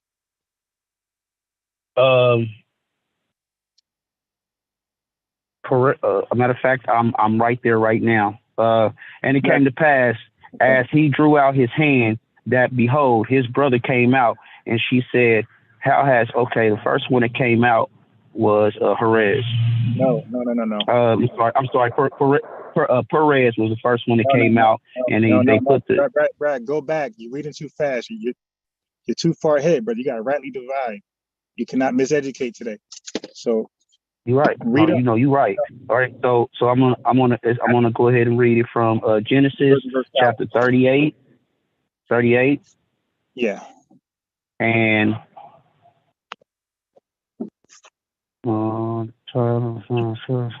okay, I started 28. Okay. Fair enough. And it came to pass when she traveled that the one put out his hand, and the midwife took and bound upon his hand a scarlet thread, and this came out first. And it came to pass. Stop right there. So we got to slow down. Hold on. So my Bluetooth died out. Give me a second. I got to put on speaker. Yeah, we got to rightly divide. You cannot. Okay. So he says. Hold on. Wait. Slow down. Brother, can you hear me? Yeah. No, I had to put you on speakerphone. I got you. Cool. So we can't miss the first one had a scarlet thread on his hand. Don't miss that. Okay. Right. Okay, no. I was reading ahead of myself. You're right. Yeah, I know. Okay. Look, I'm not reading the Bible, but I know that. Okay, it says, this one came out first, and it came to pass as he drew back his hand that behold, his brother came out, and she said, how hast thou broken forth? This breach be upon thee. Therefore his name was called Perez. Mm-hmm. So Perez was the one that had the scarlet thread on his arm. No, brother, you got to keep reading. Keep reading. No, just read. Don't skim through. Just read it. Okay. So that way we all on the same page, right? No, but you're wrong. You're wrong. But keep reading. Hold on. I'm gonna read it straight from the scriptures. Okay. And it came to pass as he drew out his hand that behold, his brother came out, and she said, how hast thou broken forth? This breach be upon thee. Therefore his name was called Perez. Right. And after came out his brother that the scarlet thread upon his hand, and his name was Hurrah. So wait, brother. Zara had the scarlet. Zara was called first. Remember? She said this one. He said raise his hand. And listen, they put the scarlet thread on the one that came out first. The one that came out first, when he came out second. Brother, you're reading it incorrectly. I don't know if you do it on purpose or you're making a mistake. Brother. No. All right. Let me read it all the way through. Let me read it all the way through once again. It's not that difficult. It's telling you that the scarlet is on the hand of the one who came out first. You just read the one that had the scarlet was Zara, right? You read that? No. Okay, yeah, brother. You need to work on some English. Read it again. Read it again. Verse. I'm gonna start at verse 20. I'm gonna start at verse 24, 38. Yeah. Okay. Just follow with my reading, okay? Right. And you should comprehend what you're reading. That's one thing I'm damn good at. And it came to pass about 3 months after, okay, that it was told Judah, saying, Tamar, thy daughter-in-law had played the harlot, and also, behold, she is with child by whoredom. And Judah said, bring her forth and let her be burnt.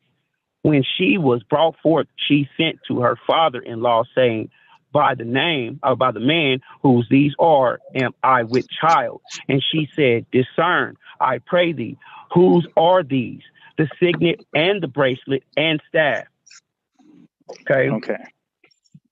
And Judah acknowledged them and said, she had been more righteous than I, because that I have her not to say law, that I gave her not to say law, my son, and he knew her again no more. And it came to pass in her time of travail that, behold, twins were in her womb. Okay. Now, verse 28. And it came to pass when she travailed that the one put out his hand. Right. And listen, and the midwife took and bound up his hand with a scarlet thread, saying, this came out first. So the one with the scarlet thread on his hand is the first one, right? Right. Cool. Keep reading. This is simple. But you're missing it. I'm not, brother. You mishearing me or misunderstanding me. Okay. Read and slow. It came to pass. Read slow. And it came to pass when she. It came out first. All right. And it came to pass as he drew back his hand, that behold, his brother came out.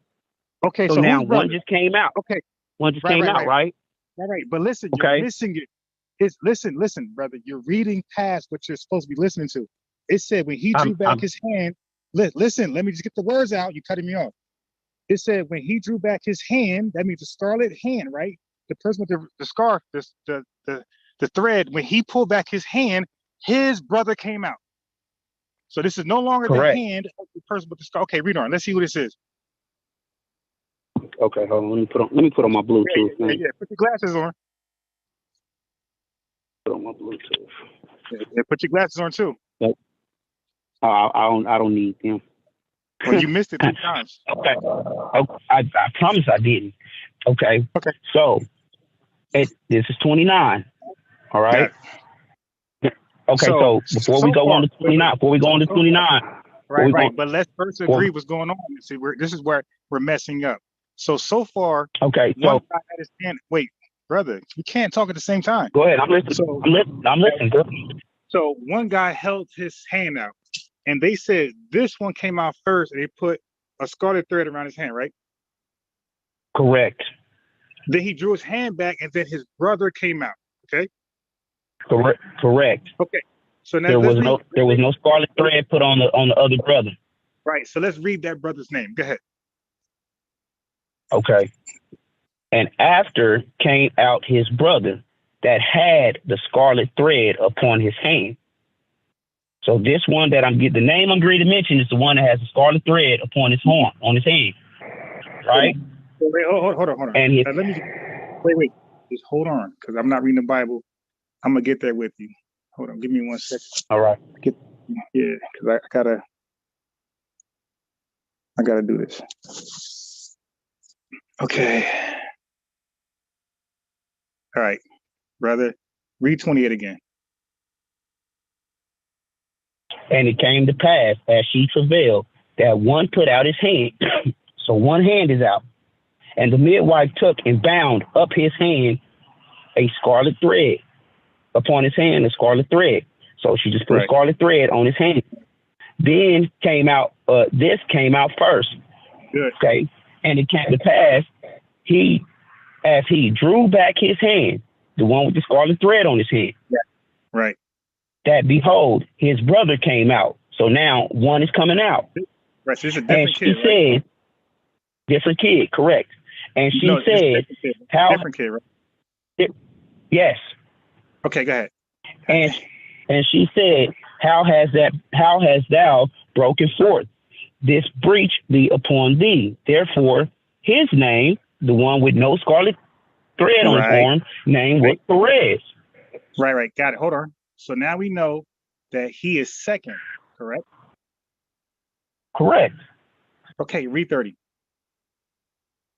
Okay, and afterwards, his brother came out that had the scarlet thread upon his hand.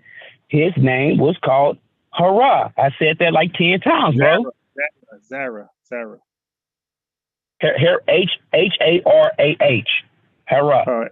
Yeah. What Bible you reading? That's 1611 King James. Oh, okay. Yeah. So you're not okay. Good. Apocryphal. Right. So, but you gotta let me know you're reading a different. I'm thinking you read the standard King James. Okay. So now, which baby was first? Which baby was first? It would have been Hara. No. It would have been Hara. Okay, we agree. We agree. Yeah, that's why I was saying. I didn't know what you were saying. I'm like, I'm saying the same thing. I'm saying the same thing. Maybe because you're saying Hara, and that's not in the King James Bible. That's probably why. It's the Z there. I'm understanding why is he saying the Z word. I'm waiting for Zara, and you're saying different. And was I Hara? My bad. That was me. Zora. That was me. Okay. You see where Yeah. No. So besides stating the wrong name, no problem. Zara. Yeah, Zara was the first one to come out. Good. Yeah. So as long as we agree, that's why I kept saying, like, what is he saying? Okay, this is like we agree. We agree. Zara came out first, and Perez was second. Okay, cool. Now, so we don't have to go far for the verse I need for it, because it's actually the same it's actually this exact same chapter. Good. So we're done. Chapter 38, verse 1. Right. So go back to and it came to pass that Judah went down. I'm sorry. Genesis 38. You're going back to right? You going to Read verse 6. We're going back. Read verse 6. Huh? Right to it. Read verse 6. And Judah took a wife for his firstborn, whose name was Tamar. And Judah's firstborn, whose name was and Judah took a wife for his firstborn, whose name was Tamar.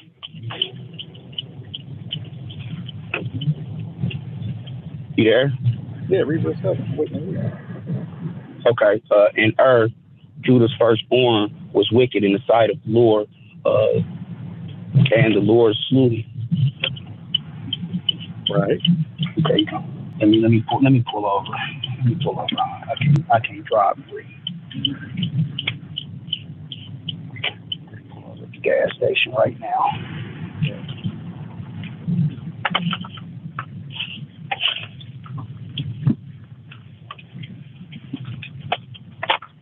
All right. Okay, 7 and 8. And Judah said unto Onan, Go unto thy brother's wife and marry her, and raise up seed to thy brother. And Onan knew that the seed should not be his. And it came to pass, when he went in unto his brother's wife, that he spilled it on the ground, lest that he should give seed to his brother. And the thing which he did displeased the Lord. Wherefore he slew him also. Then said the Lord to Judah to Tamar, his daughter-in-law, Remain a widow at thy father's house till Selah, my son, be grown. And he said, Lest peradventure he die also, and his brethren did. And his brethren did, as his brethren did. Right. So hold on. So what we got is his first three born, right? We got Onan, and Shelah, correct? Yep. And then we know about Phares and Zerah, who are 4 and 5. Okay, cool. So let's go back to Matthews 1 and 3.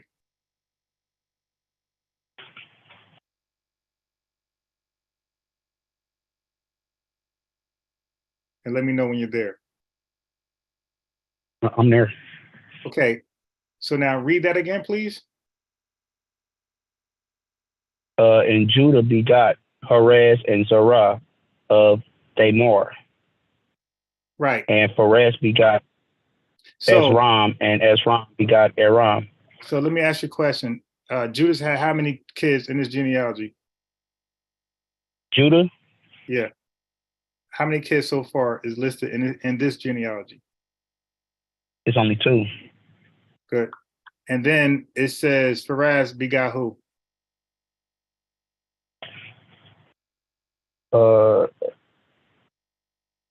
Perez, it don't tell you who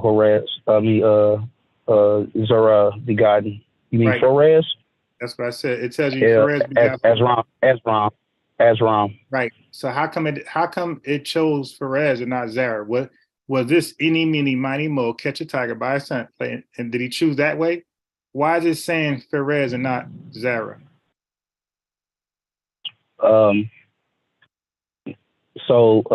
Explanation of what God says, that he chooses the vessel that he wants to carry on. No. There's an actual biblical answer to this, and you read half of it. So this is the mystery I was telling you about. This is why. All right. This is why it was important to establish which son came out first. Wasn't Tamar older son to carry for her brother's lineage? Brother, was Tamar older son? Yes or no? Was she oldest son to carry her wife's lineage? I mean, her husband's lineage. I'm not understanding that question. Okay, cool. I got you. So let's do this. Hold that, and let's go to a law, right? Hebrew law. I'm sure you. The law of the firstborn. Yeah. Do you know that law? Yes, I do. I know all the laws. Hey, tell me the law. Because then how you missing this? Tell me the law. Okay, the law of the firstborn is that all of the inheritance of the father actually goes to the firstborn. No, I'm talking about the law when a woman has a husband and they have no kids and the husband died. What's the law for the next man who have sex with her and give her a kid? I would have to pull that one up. I know it, but I got to pull it up. Okay, but hold on. Let me just read it for you. I'm here. Deuteronomy 24. Okay. Deuteronomy 24:1. It says, when a man have taken a wife and married her, and it come to pass, no, I'm sorry, that's not it. It's why did I read that? Okay, I'm on a whole wrong chapter. My fault. That's not it. I think it's Genesis 25. Okay, so I read the wrong one. No, it's not that. I'm saying Deuteronomy. I'm saying Genesis. Now my mind is, now I'm reading the wrong stuff and wrong names. Okay, so Deuteronomy 25:5. It says, if brethren dwell together, and one of them die and have no child, the wife of the dead shall not marry without unto a stranger. Her husband's brother shall go into her, right? Correct. And take her as a wife and perform the duty of an husband's brother unto her, correct? Mm-hmm. And it shall be that the firstborn, which son, second or first? Which son is the question? Okay, brother.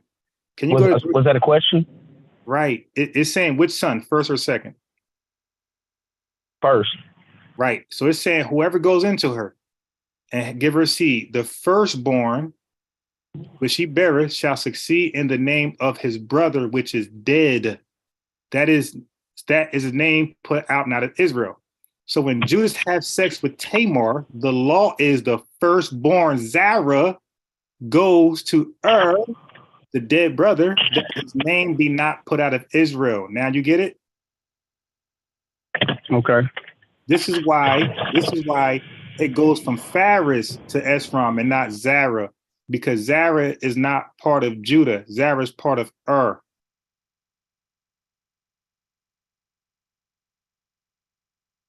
So Er's lineage will have Zerah, Judah's lineage, it cannot have Zerah because that baby does not belong to him, even though it's his sperm, it's his bloodline. Even though that's true, it's not his seed. It goes to That's the Jewish law. That's the Mosaic law.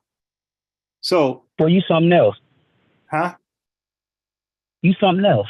I told you that this is the mysteries, but I got way more than that. Okay, so that's why I'm confident nobody in your camp gonna know that. And now you know. I've never asked that question, but now I'm going to see what the elders got to say. Hey, brother, write down my email. Yeah, let me do that for real, because you just piqued my interest, and there's not too many people that can do that. Especially after my years of study, I'm definitely oh my God, you just blew me away. You just blew me away with that one. Now I got breakdowns. But what you just said, according to the law, according to the way that God has been orchestrating everything, you're right. The firstborn of Israel the firstborn of Israel belongs to the Most High God. That's right. Every male seed. Brother, I guarantee you, nobody at camp knows that. I guarantee you. It reminds me of Joseph when he chose Ephraim as his inheritance. Brother, and his that's wife. The second. Yes, I was going there next. Exactly. He adopted Ephraim and Manasseh, right? Yes. Yep, brother. And That's he told, and Jacob told Joseph that he knew what he was doing. Yes. But that Manasseh was his portion. Right. No, that's deep. God dang, that's deep. Brother, but I got more adoptions for you. Who was Esther's father? Who was Esther's father? Yeah. God dang, I can't remember Esther's father's name. Mordecai. That's Mordecai. Mordecai was her stepfather. Was her uncle. Brother, go to. Okay. Let me go there, man. Go to Esther chapter 9. Look. Go to Esther's chapter 9. Go there. This gonna bug you out, bro. Chapter 9. What verse? Read verse 29.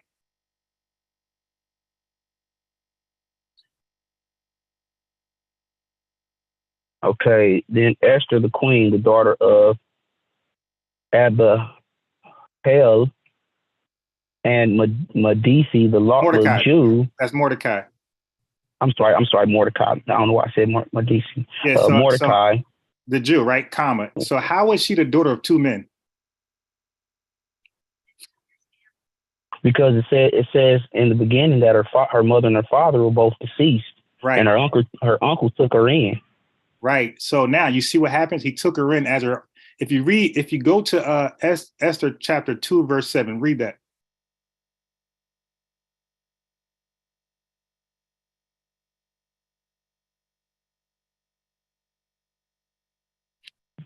And he brought up Hadassah, that is Esther, his uncle's daughter, for she had neither father nor mother. Okay, so I'm sorry, it wasn't her uncle, it was her cousin. And the maid was fair. Okay, yeah, so it was her cousin, not her uncle. Okay, Esther, his uncle's daughter, for she had neither father nor mother, so it was not her uncle, it was her cousin. So go ahead. Yes, his cousin. Okay, yeah, so finish reading.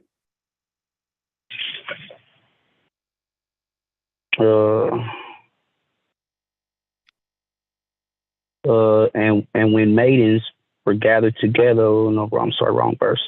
Okay, for she had neither father nor mother, and the maids was fair and beautiful, whom Mordecai, when her father and mother were dead, took for his own daughter. Okay, stop right there. So basically, what I'm trying to share to you is this: when a man adopts a kid, that kid is now part of their seed line and is recognized as their own kid. That's why you read in 9:29, it gave Mordecai and her real father the credit of Esther, the daughter. So it says, then Esther the queen, this is 929, the daughter of Abihail, and it says Mordecai. So it gave them both credit of being a father. So it takes adoption serious. Right. When you adopt, they don't see it any different than your own kid. So will be adopting Zara. That's not his kid, but it goes to his seed line. So the adoption is just as strong as the bloodline. And that's what a lot of people don't understand or don't want to understand. And I can show you more adoptions, by the way. And I got another adoption that I share later. That's going to blow your mind. Let's let me write down. I had a pen. I just had a freaking pen. I got pens everywhere. I guarantee you, none of them are going to explain. It's going to explain Matthews 1 and 3. Do you know how I know? How? Because I was on their lives and I asked them, and he didn't know. That's why I'm telling you, they're not going to know. All right. I mean, I got several different elders that I can definitely inquire. I ain't gonna give them that breakdown, but I'm gonna inquire about it. Yeah. So you're just gonna act like. Oh, okay. Let me tell you right now. It is. Let me make sure I say it correctly. God damn. Okay, so my email is Swazi SWAZI. SWAZI. Okay, so I'm sorry. Start over from the top again. Wait, I'm gonna have. How about I do it this way? The person who invited the young man, send the email because they know it. All right. Okay, so now let me give you. Okay, so let me know if you got the email. She gave. Okay, good. That's it. Yeah, I got it. Okay, cool. I'll make sure I save you in. Okay, so now let me give you Tamar's lineage. Yeah, I need that. Right. Because that would be news to Genesis. me. We were actually already in the chapter. That's what I was saying earlier. Genesis chapter 38, and I'm gonna start at verse 1. And it came to pass at that time that Judah went down from his brethren, so he left away from the Israelites. Okay. And turned into a certain Adulamite, whose name was Herah. The Adulamites are descendants of the Canaanites. We did the history, we did the lineage check, we know who they are. And Judah saw there a daughter, a certain Canaanite. So it's breaking it down who this is. We don't have no doubt in our mind. She was a Canaanite, whose name was Suha, and took her and went in onto her. So the first wife that the three sons were born of was born of a Canaanite woman of the Adulamite people. Okay. So then it goes on to say, and she conceived and bore a son, and he called his name Right. And she conceived again and bore a son, and she called his name Onan. And she yet again conceived and bore a son and called his name Selah. And he was a Chizib when she bore him. And what is that? Judah took Chizib. I'm gonna have to look that word up. I'm gonna look it up too. I don't know what that is. Okay, but you can carry on. Because it definitely jumped out at me too when I seen it. I was like, Chizib. That's the first time I really paid attention to it. I'll look it up. Okay, so then it says, and Judah took a wife for his firstborn, whose name was and Judah's firstborn, was wicked in the sight of the Lord, and the Lord slew him. So once you get back up to the context that he was in the land of the Canaanites. He was dealing with an Adulamite who he took his first wife from. So he's already in the land of the Adulamites. He's in their village because he left away from his brethren. All right. So Judah took a wife for his firstborn, whose name was Tamar. And Judah's firstborn, was wicked in the sight of the Lord, and the Lord slew him. And Judah said unto Onan, go into thy brother's wife and marry her, and raise up seed to thy brother. And Onan knew that the seed should not be his, and it came to pass when he went into his brother's wife that he spilt it on the ground, lest that he should give seed to his brother. And the thing which he did displeased the Lord, wherefore he slew him. And then said Judah to Tamar, his daughter-in-law, remain a widow at thy father's house till Selah, my son, be grown. For he said, lest peradventure he die also, as his brethren did. And Tamar went and dwelt in her father's house. In the process of time, the daughter of Shua, Judah's wife, died, and was comforted, and went up unto his sheep herders in Timnath. Timnath, he and his friend Harah the Adulamite, so he's still dealing with the Canaanite. And it was told Tamar, this is verse 12. Now I'm jumping to verse 13 now. Okay. Hold on, and it was told. Let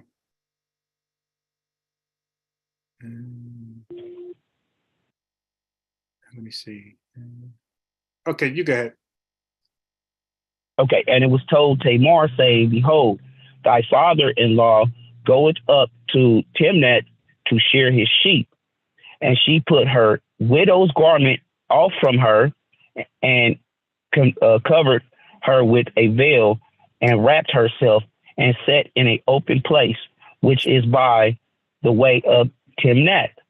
For she saw Selah was grown, and she was not given unto him to wife. So she wasn't really digging. Okay, I can see why. Okay, all right, yeah, that's a good find.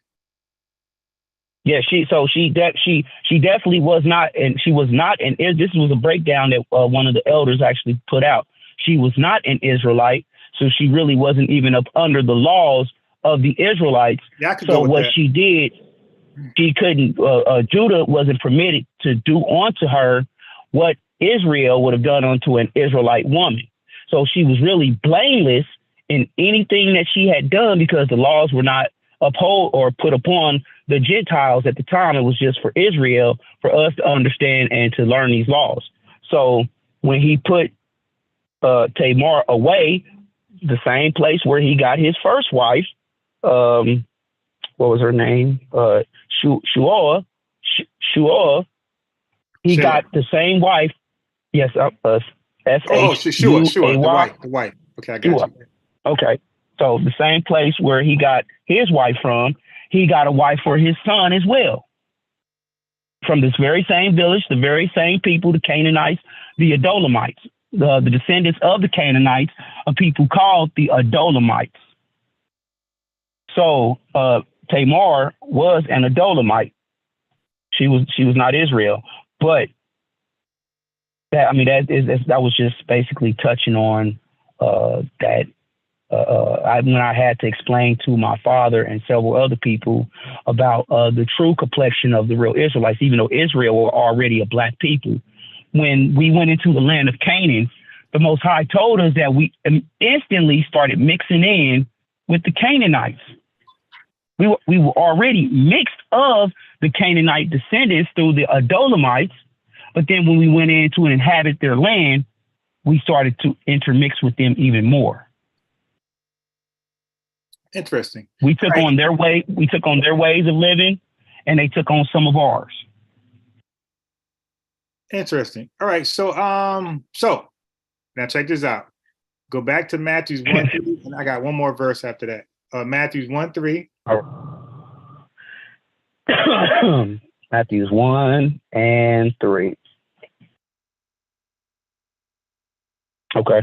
We've been here. We've been here several times. Right. Because I'm going to tie it in together. So read that. Matthews 1 and 3. And Judas, and I don't know why he call him Judas, but in Judah begot Perez and Zerah of Tamar. Right. So he had 2 kids by Tamar. Right. And Perez begot Azram, and Azram begot Aram. That's it. So now you know why it goes from Perez and not Ezram. Okay, so now go for confirmation, go to Luke 3.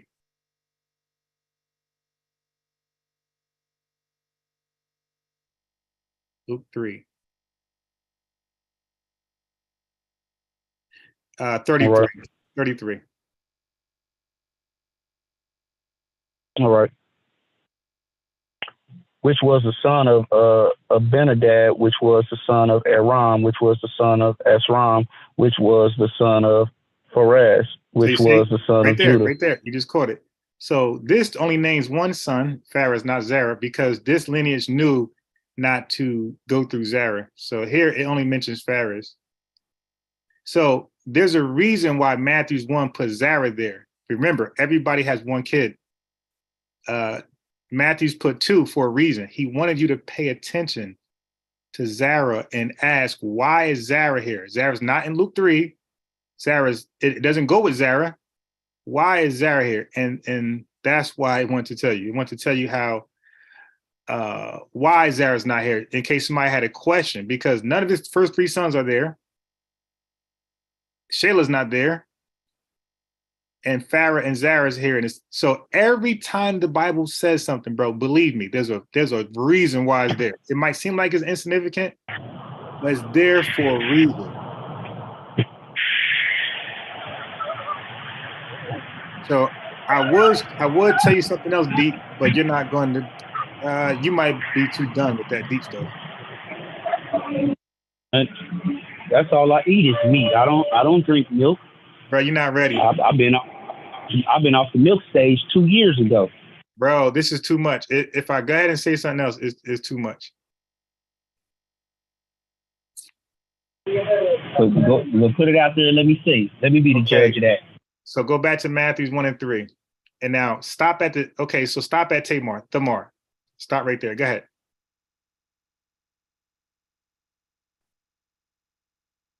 Read verse 3.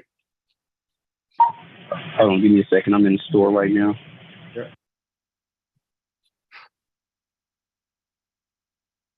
Yeah, I'll be moving and grooving, man.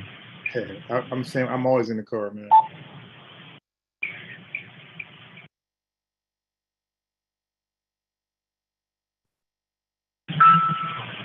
Thank you. All right, appreciate you, man.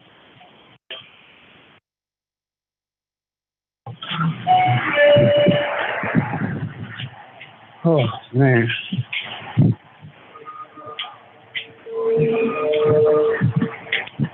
Oh.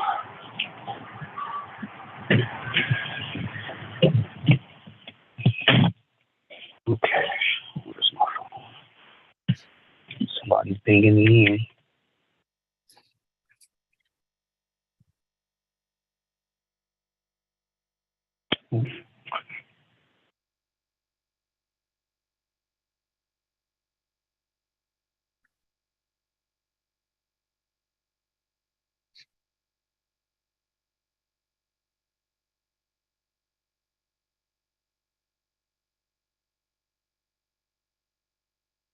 All right, now where we at now?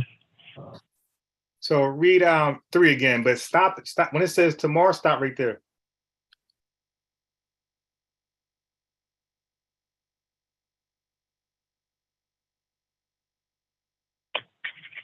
And Judah begot Perez and Zerah of who?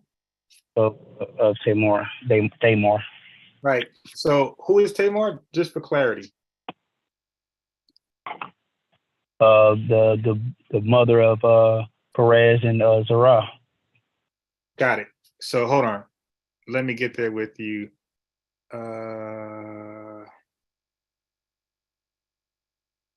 Okay. So remember I said every word in the Bible means something? Mm-hmm.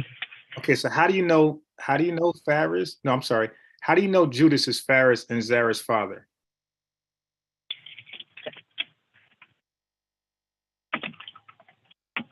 How do you know Judas is the father of Zara and Tamar? Because the scriptures tell us they was begotten by him. Right. And how do you know? So let's say if somebody just hopped on. I'm sorry, if they just hopped on the Bible and start reading for the first time, and they picked up Matthew's 1, how would they know that Tamar is the mother of these two? It'll tell you who they was begotten by. No, the mothers don't begot. So not said who they were begotten by. The scripture always tells you who the father and mother is for the most part. I'm saying, listen what I'm saying. If we just start at Matthew's 1 and nowhere else, how would they know that Tamar, in verse 3, how would they know that Tamar is the mother of Phares and Zara? So their name is there. Whose name? Tamar. Yeah, but that could be their sister. That could be their aunt. How do we know what word gives it away that that's the mother? Of. Thank you. So begot. That they came up. Right. So begot gives it away that that's the dad, and of gives it away that that's the mom. So when it want to list, because it don't say that about other people. So when the Bible want to list somebody mother and father together, it's going to say begot, and then it's going to say of in the same sentence. Okay, watch this. Correct. Go to verse 5 and stop at the Rakab. Go to verse 5. You'll see.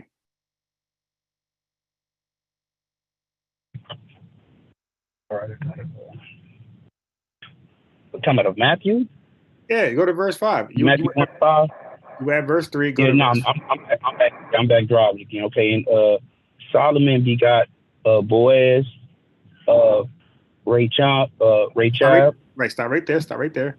So how do we know the father and mother again?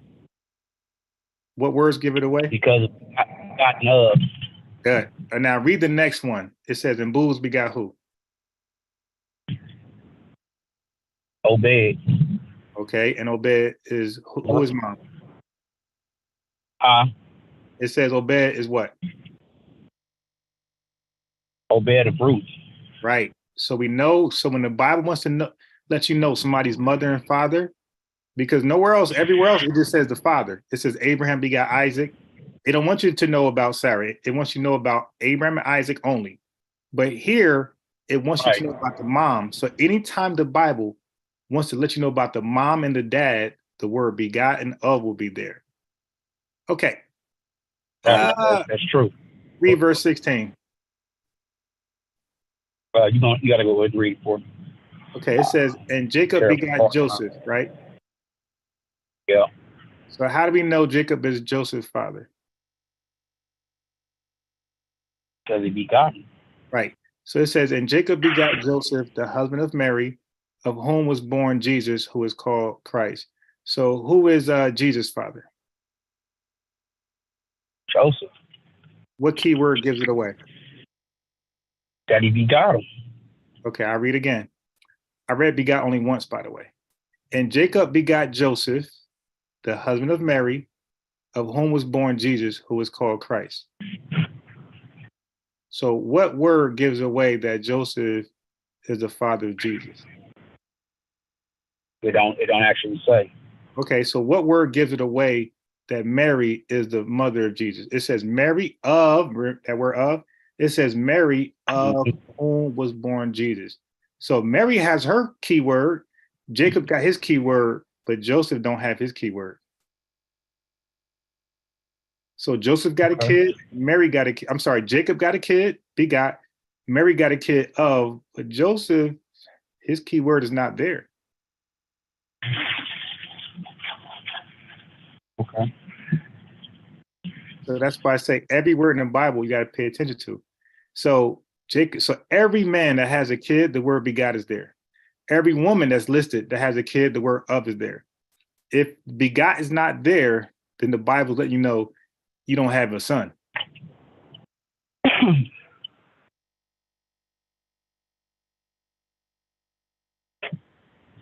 So why is Joseph here? Because when we read in verse 20, going up, verse 20, it said, Joseph, fear not to take Mary your wife. So once he take Mary as his wife, he becomes the adopted father of Jesus. So now, once you're the father, Jesus now inherits everything you own. That's every adoption example in the Bible. You don't have to be their sperm. You don't have to be their bloodline. If they adopt you, you're part of everything they own. And matter of fact, the strangers in Israel, when they were just circumcised, they became inheritors of the land and different possessions and amongst the Israelites. By a simple yes and no. Really? So I'll touch on one thing. Okay.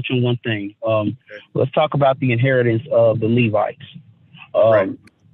No, not even Judah was permitted to become priests or to become supervisors of the tabernacle or to take on the Levitical priesthood.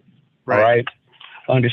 Understanding that the tabernacle was held holy, held separate, set apart from all of the other duties of the Israelites. No other tribe, not one, not Judah, not Benjamin, not Issachar, not Naphtali, not Reuben, not Gad. No one could assume the position of the Levites. So in understanding of the strangers being amongst us, the Most High said that as long as they take upon them the law, statutes, and the ordinances, and they keep the ways of Israel, then they can partake in the land. They never took on the inheritance of Israel. But nowhere in the scriptures does it ever say that they took on the inheritance of Israel. Levites, right? They could partake. Right. No, I mean the Gentiles. Israel. Yes, I'm extra positive about that. I'm extra positive. In the New Testament, when it talks about the Gentiles I got an Old Testament that were verse scattered abroad. Okay, I'm gonna let you bring it out. But in the New Testament, when it talks about Gentiles or Israelites who were in the Gentile state of mind, who were scattered abroad, were the ones who had to come out of that Gentile state of mind to be adopted back into the fold of Israel. So the Israelites understand that everywhere in the New Testament where it says Gentile, is not specifically talking about the non-Israelites. It sometimes refers to Israelites who are not keeping the customs and the laws of Israel and taking on the ways of the heathen. They then themselves become Gentiles. Okay. Right. So that's New Testament. So Old Testament, when it says Gentiles, that's not Israel, right? Correct. That's Gentiles. And when it says heathen, that's the other nations, right? That's Gentiles as well. Yes. And when it says strangers, that's the other nations, right? Yes, that's the other nations. Yes. So listen to this. This is during Moses' time. Moses is around. This is Exodus 48:12. It says, when a stranger shall sojourn with thee and will keep the Passover to the Lord. So the stranger is observing the Passover. He says, so it says, when a stranger observes the Passover, let all his males be circumcised. This is a stranger's lineage. Circumcised. This is correct. A stranger's lineage. And let them come correct. near and keep it. That means keep the Passover. It says, and he shall be as one, they were at adoption, he shall be as one that is born in the land. Correct. So being that he will be as one as born in the land, we shouldn't see a difference in each other, those of us that are keeping the law. That means, but God, wait, hold on. So that means everything Israel is inheriting, they're one with them. So that means they're inheriting it as well. So now I got to ask you, what is the inheritance of Israel? Land. So watch this. I'm gonna go to Ezekiel. So you said what now? You said what now? Land and cities. Land and cities they can inherit. Right. So when Israel conquered different lands, was ever there, the Levites get first dibs, and then it's divided amongst Israel, and then the strangers are last, but they get their portion as well. So let me give you that in Ezekiel 47:23. It says, and it shall come to pass that in what tribe so basically whatever tribe that the stranger is in, he is with that tribe Right. in inheritance. So if a stranger is with the Benjamites, then whatever the Benjamites inherit, that stranger will get as well, evenly. So look, Ezekiel 47:23. Go ahead. So once again, I have to bring up the Levites. Wait, so let me first read this first. Wait, because you're not arguing with me, you're arguing with scripture. So it says Ezekiel. I'm never gonna argue with the Bible. Okay, so now let me read this first, and can you speak to what I just read? And then you can like mention something else, but we got to speak to what is read, because every word means something in the Bible. So Ezekiel 47:23. So we already read Exodus 48:12 that the stranger shall keep, if he keeps the Passover, he's no different than an Israelite. He's one with them. Okay, so Ezekiel 47:23 is going to confirm that and even go further. And it shall come to pass that in what tribe the stranger sojourneth, there shall you give him his inheritance, said the Lord. One more time. And it shall come to pass that in what tribe the stranger sojourneth, he's grafted in, there shall you give him his inheritance, said the Lord God. So can you speak to that? Okay, so in understanding their inheritance that they would get, it would be land. Yes, it would be land. So let me give you context. Everything that Israel inherited, they gave the strangers part of that. So if the Benjamites got cattle, they gave their strangers cattle. If Judah inherited cities, they gave the Gentiles or the strangers cities. So whatever they got, the same way they give a percentage to the Levites, they gave a percentage to the Gentiles, to the strangers.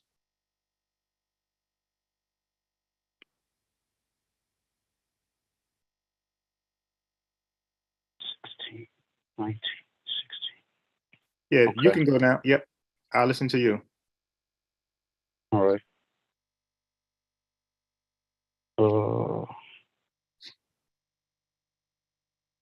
I'm sorry, 6. Exodus 19:6.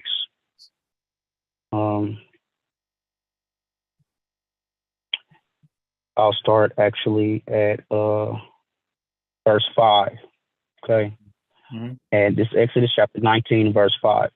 Now, therefore, if ye will obey my voice indeed and keep my commandments, who is that talking to? That's going to be talking to Israel. Okay. Then ye shall be a peculiar treasure unto me above all people. Mm-hmm. So who is that referring to as well? That's Israel right now. Yes, it is. Okay. For all the earth is mine. So God owns Israel. He owns the Edomites, the Moabites, the Ammonites, the Hamites. He owns everything, but he says that Israel shall be peculiar, shall be separate, something special to itself, right? And Moses, okay. And ye shall be unto me a kingdom of priests and a holy nation. These are the words which thou shalt speak unto the children of Israel. What chapter and verse? Exodus 19, and I started at verse 5. Okay. So this is the true inheritance of Israel. And ye shall be unto me a kingdom of priests. Okay.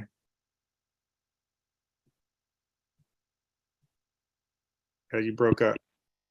You're breaking up. I had to click over real quick. Anyway, so Israel is supposed to be a kingdom of priests and a holy nation. These are the words which thou shalt speak unto the children of Israel. Mm-hmm. So on top of promising our forefather Abraham the land of Canaan flowing with milk and honey, Israel was also required to be priests and kings of the Most High God. Yeah, but you're missing one thing. Inherited.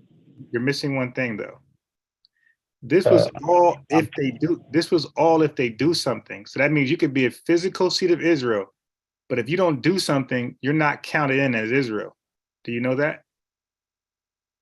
No, you actually still are an Israelite. You just will be considered a Gentile. You're being an Israelite, so you understand. Hold on, let me finish my statement. But you cut in on me, but go ahead. I didn't was mean to talking, cut in, you but cut in. I just need you to. Okay. Yeah, I apologize, but I need you to understand the concept first before we continue on. I understand the concept. That's why I'm giving a little pushback. But go ahead. Being an Israelite, it don't matter if you break God's laws or not. You are still a bloodline descendant of a man named Jacob, whose name was changed to Israel. Are you okay? Now watch this. If you're a bloodline descendant and you don't take on the things they say you're supposed to take on, some tokens, are you still part of the inheritance of Israel?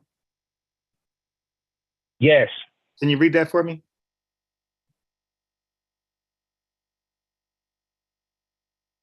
Give me a second. Yeah, because I'm going to read you the opposite. Oh, go ahead and read what you got, because I got to pull mine up. All right, cool. Yeah, because I'm going to say you made that up. All right. So, no. Okay. Because before you start reading, Israel believes that even the wicked of Israel, when they perish in the land of the Gentiles, perish as heathens, that they will be reincarnated back into life into the kingdom. I mean that's part of your doctrine. You can't read that in the word, so I get it. But I'm going to read the word to you. I'm not going to do doctrine. I'm going to read, because I'm not a respecter of persons. So people just can't tell me anything. I got to be able to read it. Okay. All right. So now I'm going to read the Bible. So that's why I say, if they can't show me, I showed you everything. Nothing was based on my understanding to convince you. Whatever I say, I prove it in the words. So now I said that Israel has to do something to be a part of that inheritance. I said that. Genesis 17. And when Abraham was 90 years old, this is verse 1. When he was 99 years old, the Lord appeared to Abram. His name is Abram, actually, and said unto him, I am the Almighty God. Walk before me and be thou perfect. And I will make my covenant between me and thee, and will multiply thee exceedingly. So this is a covenant. A covenant is a contract. Mm-hmm. Like in real life, if I have a contract with you, you'll get these things. If you break the contract, you don't get those things. And Abraham fell on his face. So the covenant is a contract. That means you got to fulfill your end of the bargain. And Abraham fell on his face, and God talked with him, saying, as for me, behold, my covenant is with thee, and thou shalt be a father of many nations. Neither shall thy name any more be called Abraham, but thy name shall be called Abraham. For a father of many nations I have made thee. And I will make thee exceedingly fruitful, and I will make nations of thee, and kings shall come out of thee. And I will establish my covenant between me and you and your seeds. So that means now the contract is also given to his seeds. And after thee and their generations, for an everlasting covenant, to be a God unto thee and to thy seed after thee. So this is the contract. So can we pause? Can we pause right there on that verse? I want to finish though, but go ahead. So he said, I'm gonna let you finish. I'm not gonna butt in. Yeah. So he says that this contract is going to be upon thy seed and their seed forever. And we're talking about one. We're talking about one. I got you. It go always down to you and I, all the way down to us. But all the way down to us, correct? Right. But it's a contract still. The contract is extended to us. So correct. Verse 8. And I will give unto thee and to thy seed the land wherein thou art a stranger, all the land of Canaan, for an everlasting possession, and I will be their God. And God said to Abraham, what you got to do? You got to sorry. What verse are you at? Where are you at? Verse 9. So God I'm sorry, said, what book? This is 17, Genesis 17, verse 9. 17 and 9. Okay, so now you're going to see what this contract entails. Okay, so that's why if we stop now, you're right. But if we keep reading, I'm right. And God said unto Abraham, thou shalt keep my covenant, therefore, thou and thy seed after thee and their generations. This is my covenant. Now let's see what the covenant is. The contract. Let's see what the contract is. Verse 10, which you shall keep. This is my contract which you shall keep between you and I and your seed after thee. Every man child among you shall be circumcised. If you're not circumcised, this contract does not extend to you. He explains you, so he explains you the contract. So if Israel ain't circumcised, this doesn't extend to them. This is why it's necessary that everybody who follows law or follow God's law need to be circumcised. Okay, now watch this. So it's going to explain what the circumcision is. Verse 11, and ye shall circumcise the flesh of your foreskin. So he's telling Abraham what he got to do. If Abraham don't do it, no contract. And you shall circumcise the flesh of your foreskin, and it shall be a token of the covenant between me and you. And we're not done. And he that is 8 days old shall be circumcised among you. So that means you get it now, but if you have kids, the 8th day, they got to be circumcised. Every man child in your generations, he that is born in the house or bought with money or any stranger, which is not of thy seed. So he's saying even the strangers, if you have strangers, they're going to be blessed because of you. They will enter the contract because of you. You're so strong that as long as they with you, the contract extends to them. So he said, even they got to be circumcised. And he said, for an everlasting covenant. So they get that word again. And this is, now watch this. So let me read 13 again. Because he extended the everlasting covenant to the strangers. It says, the strangers you buy with money, they got to be circumcised, and for an everlasting covenant for them, the strangers.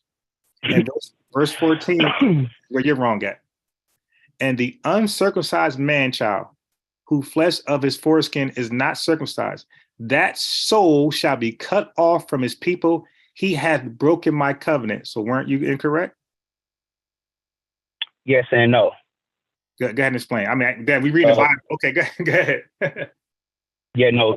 So understanding this covenant, yes, no, going off the laws of the Most High God, as Israel, we only deal with the law. We deal with the Messiah, we deal with the prophecies, but if we don't keep the laws first, don't nothing else matter. Right. I didn't read that. Well, that's not okay. Now listen, you made that up. Read. No, wait. I never made that up. This is before, brother. This is before Moses, by the way. Right. All right. So understanding that we're in this particular spot right now.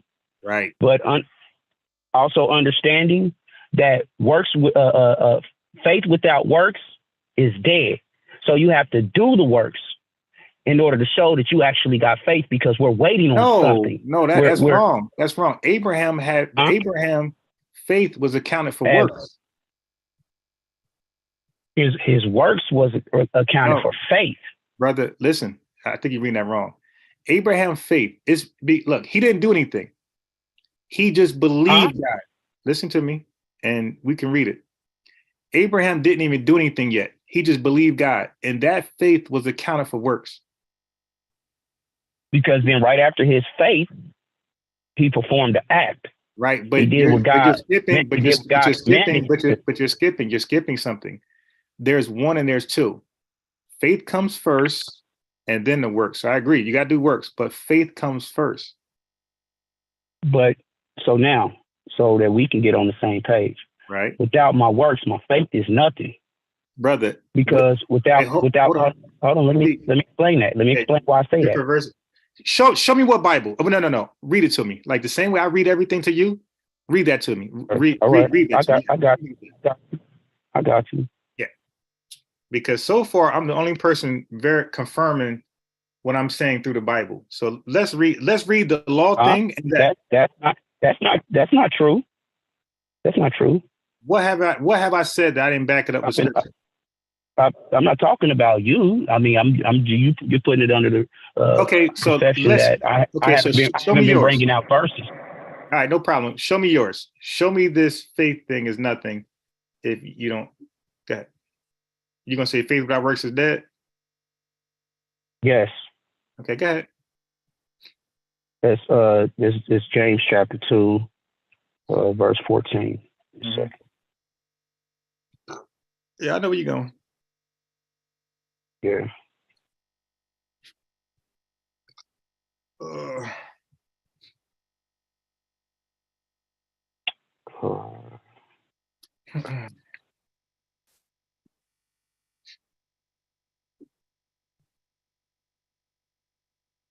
Luke 14. All right. And it says, this is James chapter 2, verse 14. Mm-hmm. What do it profit, my brother, thou a man say he had faith and he has no works? So for me to say that I got faith and I got faith and I got faith, but I'm not doing anything that God requires of me to say that I got faith, then it goes on to say, can faith save him? If a brother or sister be naked and destitute of daily food, and one of you say unto them, depart in peace, be ye warm and filled, notwithstanding ye give them not those things which are needful to the body, what do it profit? Even so faith, if it had no works, is dead, being alone. Yea, a man may say,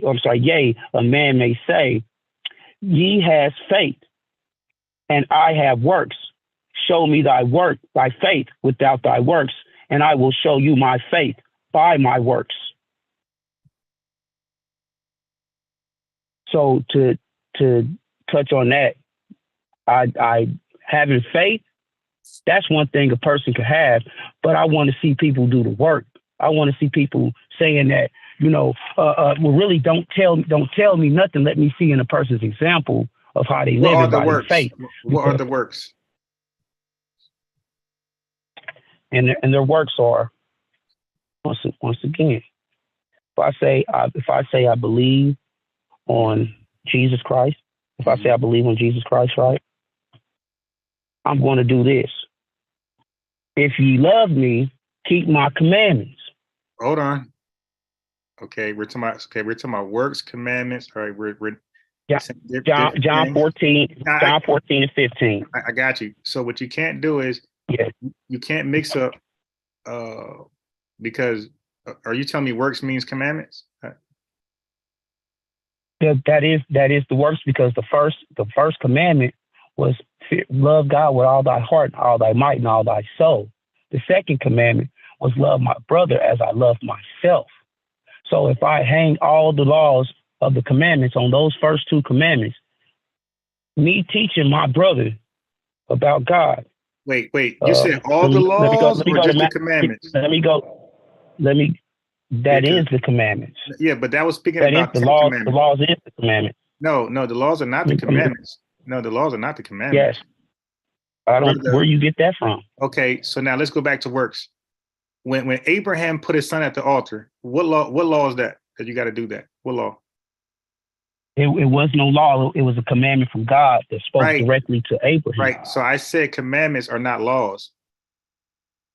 He was commanded, and when he told Abraham, okay, I can go with that. I can go with that. Okay, so what is the work of God? I'm sorry, what is what? What is the work of God? What do you mean, what is the work of God? We're talking about works, commandments, and laws. So what is the work of God? And by the way, let me tell you that I'm not somebody who's opposed of the laws like that. So I'm not saying the laws are you supposed to just do what you want to do. Yes, we keep the law. Okay, listen, we so keep can the we laws. agree The only on this? laws that we don't. So let's just have some common ground. Sacrificial laws. So the common ground is that we know faith comes first, and then the works, right? And then the works, right? I gotta believe on something, want something. I want to give an example. If my mom tells me that if I go to school all week long and I behave myself, I get good grades, come home and do my chores and my duties around the house, and Saturday she's going to take me and my siblings to Worlds of Fun, Cool Crest, Six Flags, whatever. I got faith in my mother that if I do the right thing, I behave myself, that she's going to hold up her end of the bargain and is going to bless me and my siblings with a good time on Saturday. So in the same sense, in the same way, this is how we look at the Most High God.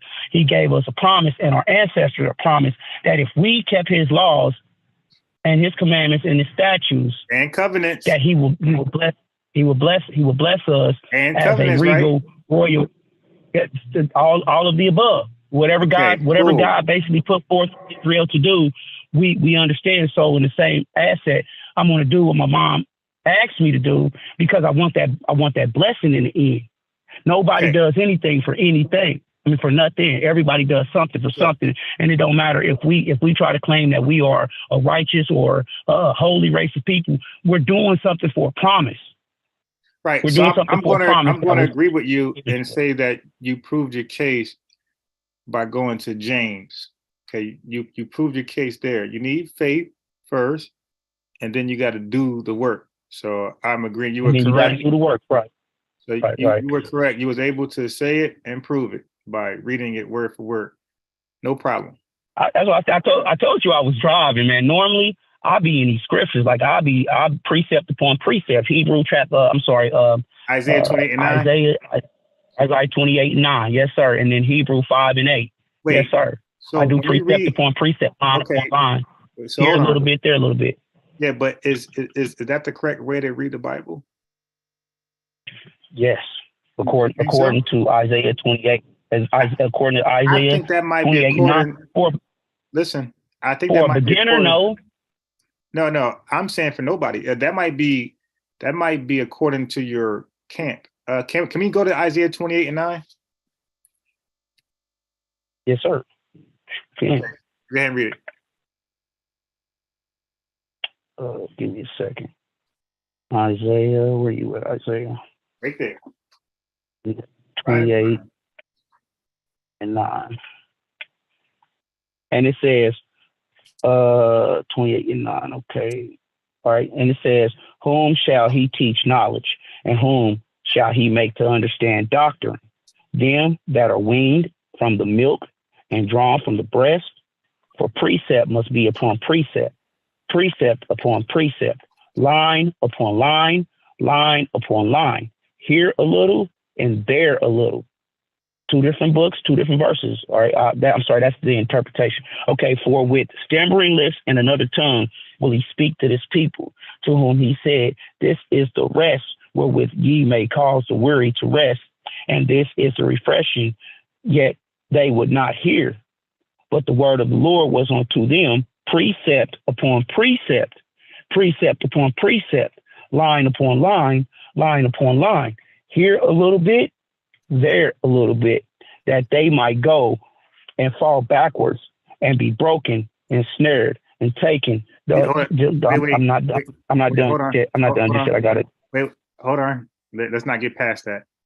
So the Lord said, this way of communicating is to cause you to fall backward, be broken, snared, and taken. Correct. And I'll tell you why. If you read this whole chapter, just not verse 9, the whole chapter was about wicked Israel being wicked, okay? And correct. And nobody had the right message. Everybody was lying to each other. So he said, precept upon precept, line upon line, here a little, there a little, is the way you're going to go fall backward, be broken, snared, and taken. That means that you will be in a camp that's not teaching correctly, but teaching this way and fooling you. That's your interpretation of that verse. What? So let me explain why. That's not biblical. That's not biblical what you just said. We just read it. We just read that the Lord will use that way of teaching to correct to set Israel backward, right? So now not just Israel. That's anybody who reads that way. So let me explain why. Because if something is called context, right? So in order to get anything, to understand the gifts and curses, to understand anything correctly, you got to read it first the way it's in a paragraph or book. You got to read it straightforward. That's the best. You got to read it straight. Right. So that is correct. That is correct. Hold on. Just let me get it thought out like you did. So that is the best way to read the Bible, straightforward. Okay. Now, the precept is true if you do it in context, like I did with Faris and Zara, like you did with Faith and Works, like I did with the stranger. But if, all right, and that's why I want to give you the precept. Okay. I want to give you the precept to that precept. Go ahead. Yeah, I'm listening. I'm going to give you the precept. I'm going to give you the precept to that precept. I'm listening. That precept to that precept is Hebrews chapter 5 and verse, I'm going to start at verse 11. Okay. It says, of whom we have many things to say and hard to be uttered, seeing ye are dull of hearing. For when the time ye ought to be teachers, ye have need that one teach you again, which be the first principles of the oracles of God, and are become such as have need of milk. It spoke about milk in Isaiah 28, and not of strong meat. So some people come into this thing thinking that they can just open up the Bible and just start being a teacher, but the Most High tells you, no, you need a teacher first before you can proceed to try to teach anyone else. Okay, so it goes on to say, for everyone that is everyone that useth milk is unskillful in the words of righteousness, for he is a babe. But strong meat belongeth to them that are of full age, when those who by reason of use have their senses exercised to discern both good and evil. And the only way we know both good and evil is through the laws of the Most High God, because he tells us what's good and what's evil. So I basically just brought out two different precepts that piggyback off each other, understanding that, yes, when you first trying to learn the Bible, you should read the Bible from Genesis 1:1 to Revelation chapter 22 and verse 21. All right. A person should read all the way straight through. But once you got that first part through, now you need to find somebody to instruct you on how to understand how to read precept upon precept, precept upon precept. That's verse upon verse, or line upon line, line upon line. Here a little bit in the book of Isaiah, chapter 28 and verse 12, and Hebrews chapter 5 and verse 11 down. Those are precepts that actually go together. They run together. Okay. So give me 1 second. I got to take care of some business quick. Hold on. Yep.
All right. Sorry about that. I'm back. Yeah. So yeah, I be doing a little bit of everything. Door dashing, Amazon, roadie, little courier business. I'll be out here, bro. You're supposed to be, like you should. Straight up. Okay, so we back at it now. Okay. So you mentioned teachers, right? Correct. Well, Isaiah spoke of teachers too. And it said all of them were Correct. wicked. Right. All of them were wicked and off. Right. And that's why he said whom in verse 9. That's why he said, who will he teach knowledge? And whom will he make to understand doctrine? Because everybody was wicked. So he was saying wean from the milk because he's casting all of them off. He's going to deal with babies, not those people. Okay. Or milk can be. I'm sorry. You gotta back that up a second because I don't think you said something correct. You think what? I don't think you said something correct. I don't want to. What's that? So you said that he's not dealing with elders. He's dealing with babies. So understanding the concept of the scriptures, right? We're all considered babies before we actually learn to walk in. Right. But hold on. But you can't stop me. I'm talking about during Isaiah's writing in 28. I'm dealing with this. The people who they're talking to in Isaiah, they were no longer dealing with them. And this is why he said to them, this is why he said to these people, he's going to speak precept upon precept so that they could be snared, fall backwards into a trap and be broken. He were done with these people. And he said, we're going to go after the babies. But babies can also be metaphoric as somebody who's not influenced like these guys. But these guys in 28, they're done. The Most High dealing with them. And he's moving on. Right. Okay. He did that already. Right. But you're okay. So just focus on what I'm saying now.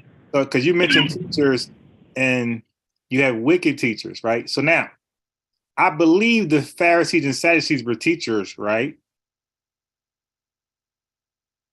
Correct. Right. I'm a Pharisee.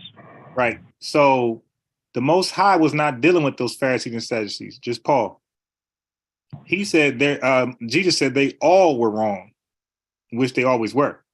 And they made up their own rules. They were respective persons, and they had customs that they treated as law. But the law itself, they didn't follow. So they would stone you, but won't allow themselves to get stoned. Correct. But in the Messiah also said to do as the Pharisee says, and not as they do. Well, he's talking about the ones that you actually can verify that so in other words, that was context. So he's saying if you're going to go that way, because he made it clear, I'm the guy you should follow and listen to. He made that very clear. Not them, is me and nobody else. But if you're going to stay over there, then he's saying what? Keep the laws. Do what they telling you to do. But not okay. So did you hear what I just said? Don't do the works. Yeah, don't do their works. I understand that explicitly. So do their works. Wait, but hold on. I want to be very clear. He's saying I'm the person you're supposed to follow and listen to, not them. Correct. It's me. Correct. I'm the king. Correct. I'm the high priest. I'm the rabbi. I'm the teacher. But if you're going to go over there and not chill with me, then at least listen to what they tell you, but don't do as they do. Okay. But correct. We on the same page. Okay, but they were also teaching so wrong that they were sending people to send them to hell. Basically, he's getting them out to the kingdom. John the Baptist said he called them vipers. And he said, "Why are you shutting up the kingdom to these innocent people? So why are you teaching them piss poorly?" Blocking the kingdom, because if they follow those teachings, they'll never make it. And then he said, as though as you guys gonna make it, neither one of you gonna make it. the people listening to you and yourselves. So he called them a nation of vipers. So that's why Apostle Paul, Peter, John the Baptist, Jesus had to come behind the Pharisees and Sadducees and clean up their mess. Okay. So I only say that to say every teacher isn't a teacher. Some people are wolves in sheep's clothing, and some people are actually the real deal. And you would know, right. Them by their fruit. Right. So you're going to know them by their. So you're going to know them by their works. You're going to know them by no. No. You would know them by their works of how they interpret the Bible, because you can. Right. It's how you can remember the holy. So I got a question. I got a question. You know, I had to ask this question a lot of times to a lot of Caucasian Christians who told me it didn't matter. It didn't matter that I was an Israelite from the tribe of Judah. And I'm gonna convey this. I'm gonna convey the same question to you, and I'm actually looking for a sincere answer. Yeah. If I believe on my King, the Messiah, who they ignorantly call Jesus Christ, and I'm awaiting his return, and I keep the laws, statutes, and the ordinances of the Most High God, you tell me where I'm going wrong or where I'm teaching wrong. Okay. Well, and that's a sincere, legitimate question, because I've never been able to get a straight answer from nobody on that accord, because according to what Christ says that if any man teaches that these laws, or to break these laws and teaches to break these laws, that they are not of the Most High God. I don't think he said laws. I think he said commandments. But let me say this though, because as we know, a commandment is, hey, get up and go to Jericho, and that's a commandment. It's not a law. So commandments is anything the Lord instruct you to do, but that don't mean you got to keep it forever. We were commanded to keep them. We were commanded to keep the laws. Brother, can you read that in the New Testament with Jesus saying that? I'm gonna go straight to Revelations. Okay. I'm gonna go straight to Revelations for you.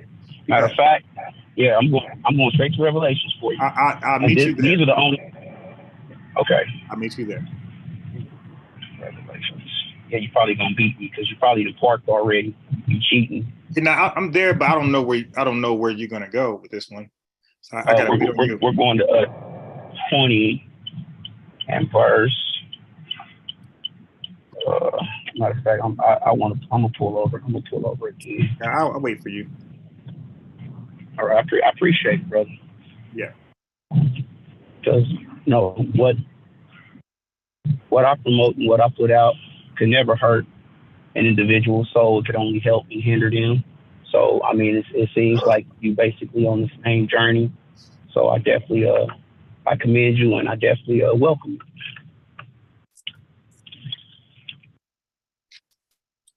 But salvation, I have to seek salvation for people that's being oppressed and destroyed.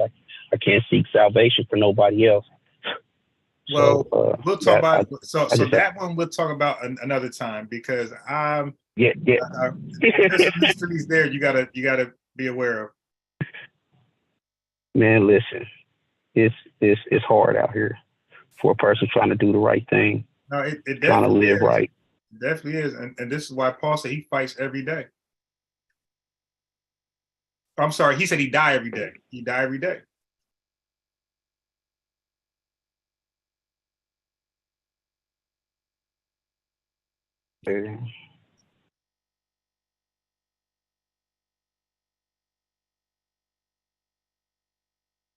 Okay, blessed are they. This is Revelation chapter 22, and we're going to start at verse 14.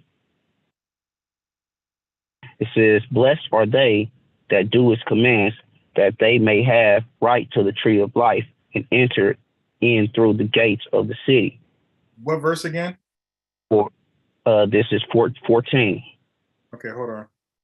So I'm gonna stop at command. What chapter? What chapter? 22 and verse 14. Yeah, I agree, but it says commandments. Okay, so I'm commanded to keep the laws of God. Where? Huh? Where? Yeah. Okay, we're gonna go to Exodus. Wait, We're no, gonna no, go no, to no, Exodus. no, This no, is no, no, one of no, my. no, no, no, no, no, no, no. Huh? We don't need to. What Jesus do is you already mean? on the scene. Jesus is he's Huh? the reincarnated Moses, reincarnated Abraham, reincarnated everybody. Do we hear Jesus commanding that? Like you said, We hear bread and Jesus butter? commanding us to keep. We hear Jesus commanding us to keep the laws. Yes, the He law. told it the law, right? So that's what I'm drinking, brother. Come on now, just follow with me. But Follow with how me. are you gonna get Jesus Follow with saying me. that in Exodus? So when the laws was given to Israel, it was given to Israel by Jesus. Wait, because they were wicked. That's why. Don't forget that. They were given laws because they were wicked. We're not talking about the issues that a person was dealing with. We're just talking about that's called context, my brother. That's called context. They were given the laws because they were wicked. Okay. Now watch this. Oh yeah. Jesus, yes, that's true. Right. So look at Jesus' mission. He's not going to guide wicked people like Moses. He comes on to guide the righteous. This was the whole point of him. He didn't come here to educate the wicked. He came here to guide and lead the righteous. This is why he doesn't. Who didn't come to guide? He leads with commandments. No. Christ came to heal the sick, right, the lame, right. Those who were in idolatry, murder, sedition, hatred towards their brother, cheating, lying. So he came for the men that were sinning. So no, he didn't come for the righteous. He came to turn the wicked from their way. Brother, you're changing my words around. Maybe I misheard who you said. Right. No. Listen, because in your mind, you already got a doctrine in there. And listen to what I'm saying instead of what you think I'm saying. I'm saying Moses guided the unrighteous throughout his life. They were always unrighteous.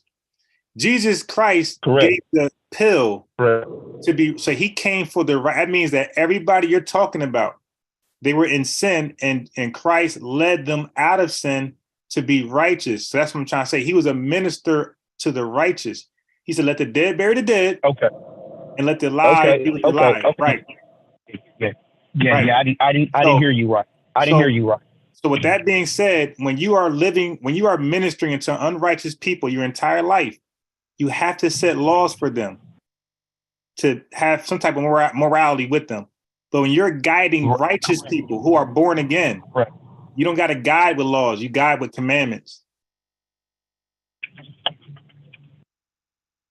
And that's what I was saying.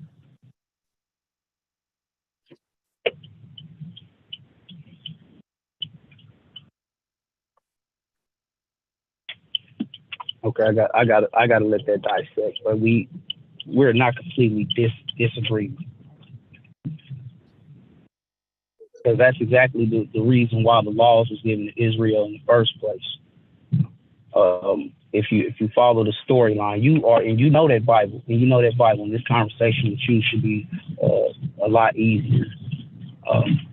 So Israel, when they came out of Egypt as a nation of people, almost 100,000 strong, okay, they left out of Egypt with a lot of Egypt laws and a lot of pagan ways and customs and beliefs and everything. And the Most High despised everything about Egypt. Nothing about Egypt he liked. Right. So he gave us laws and instructed us on how to conduct ourselves as a people who he has chosen for his own. So yes, the laws was given to us to govern us as a race of people.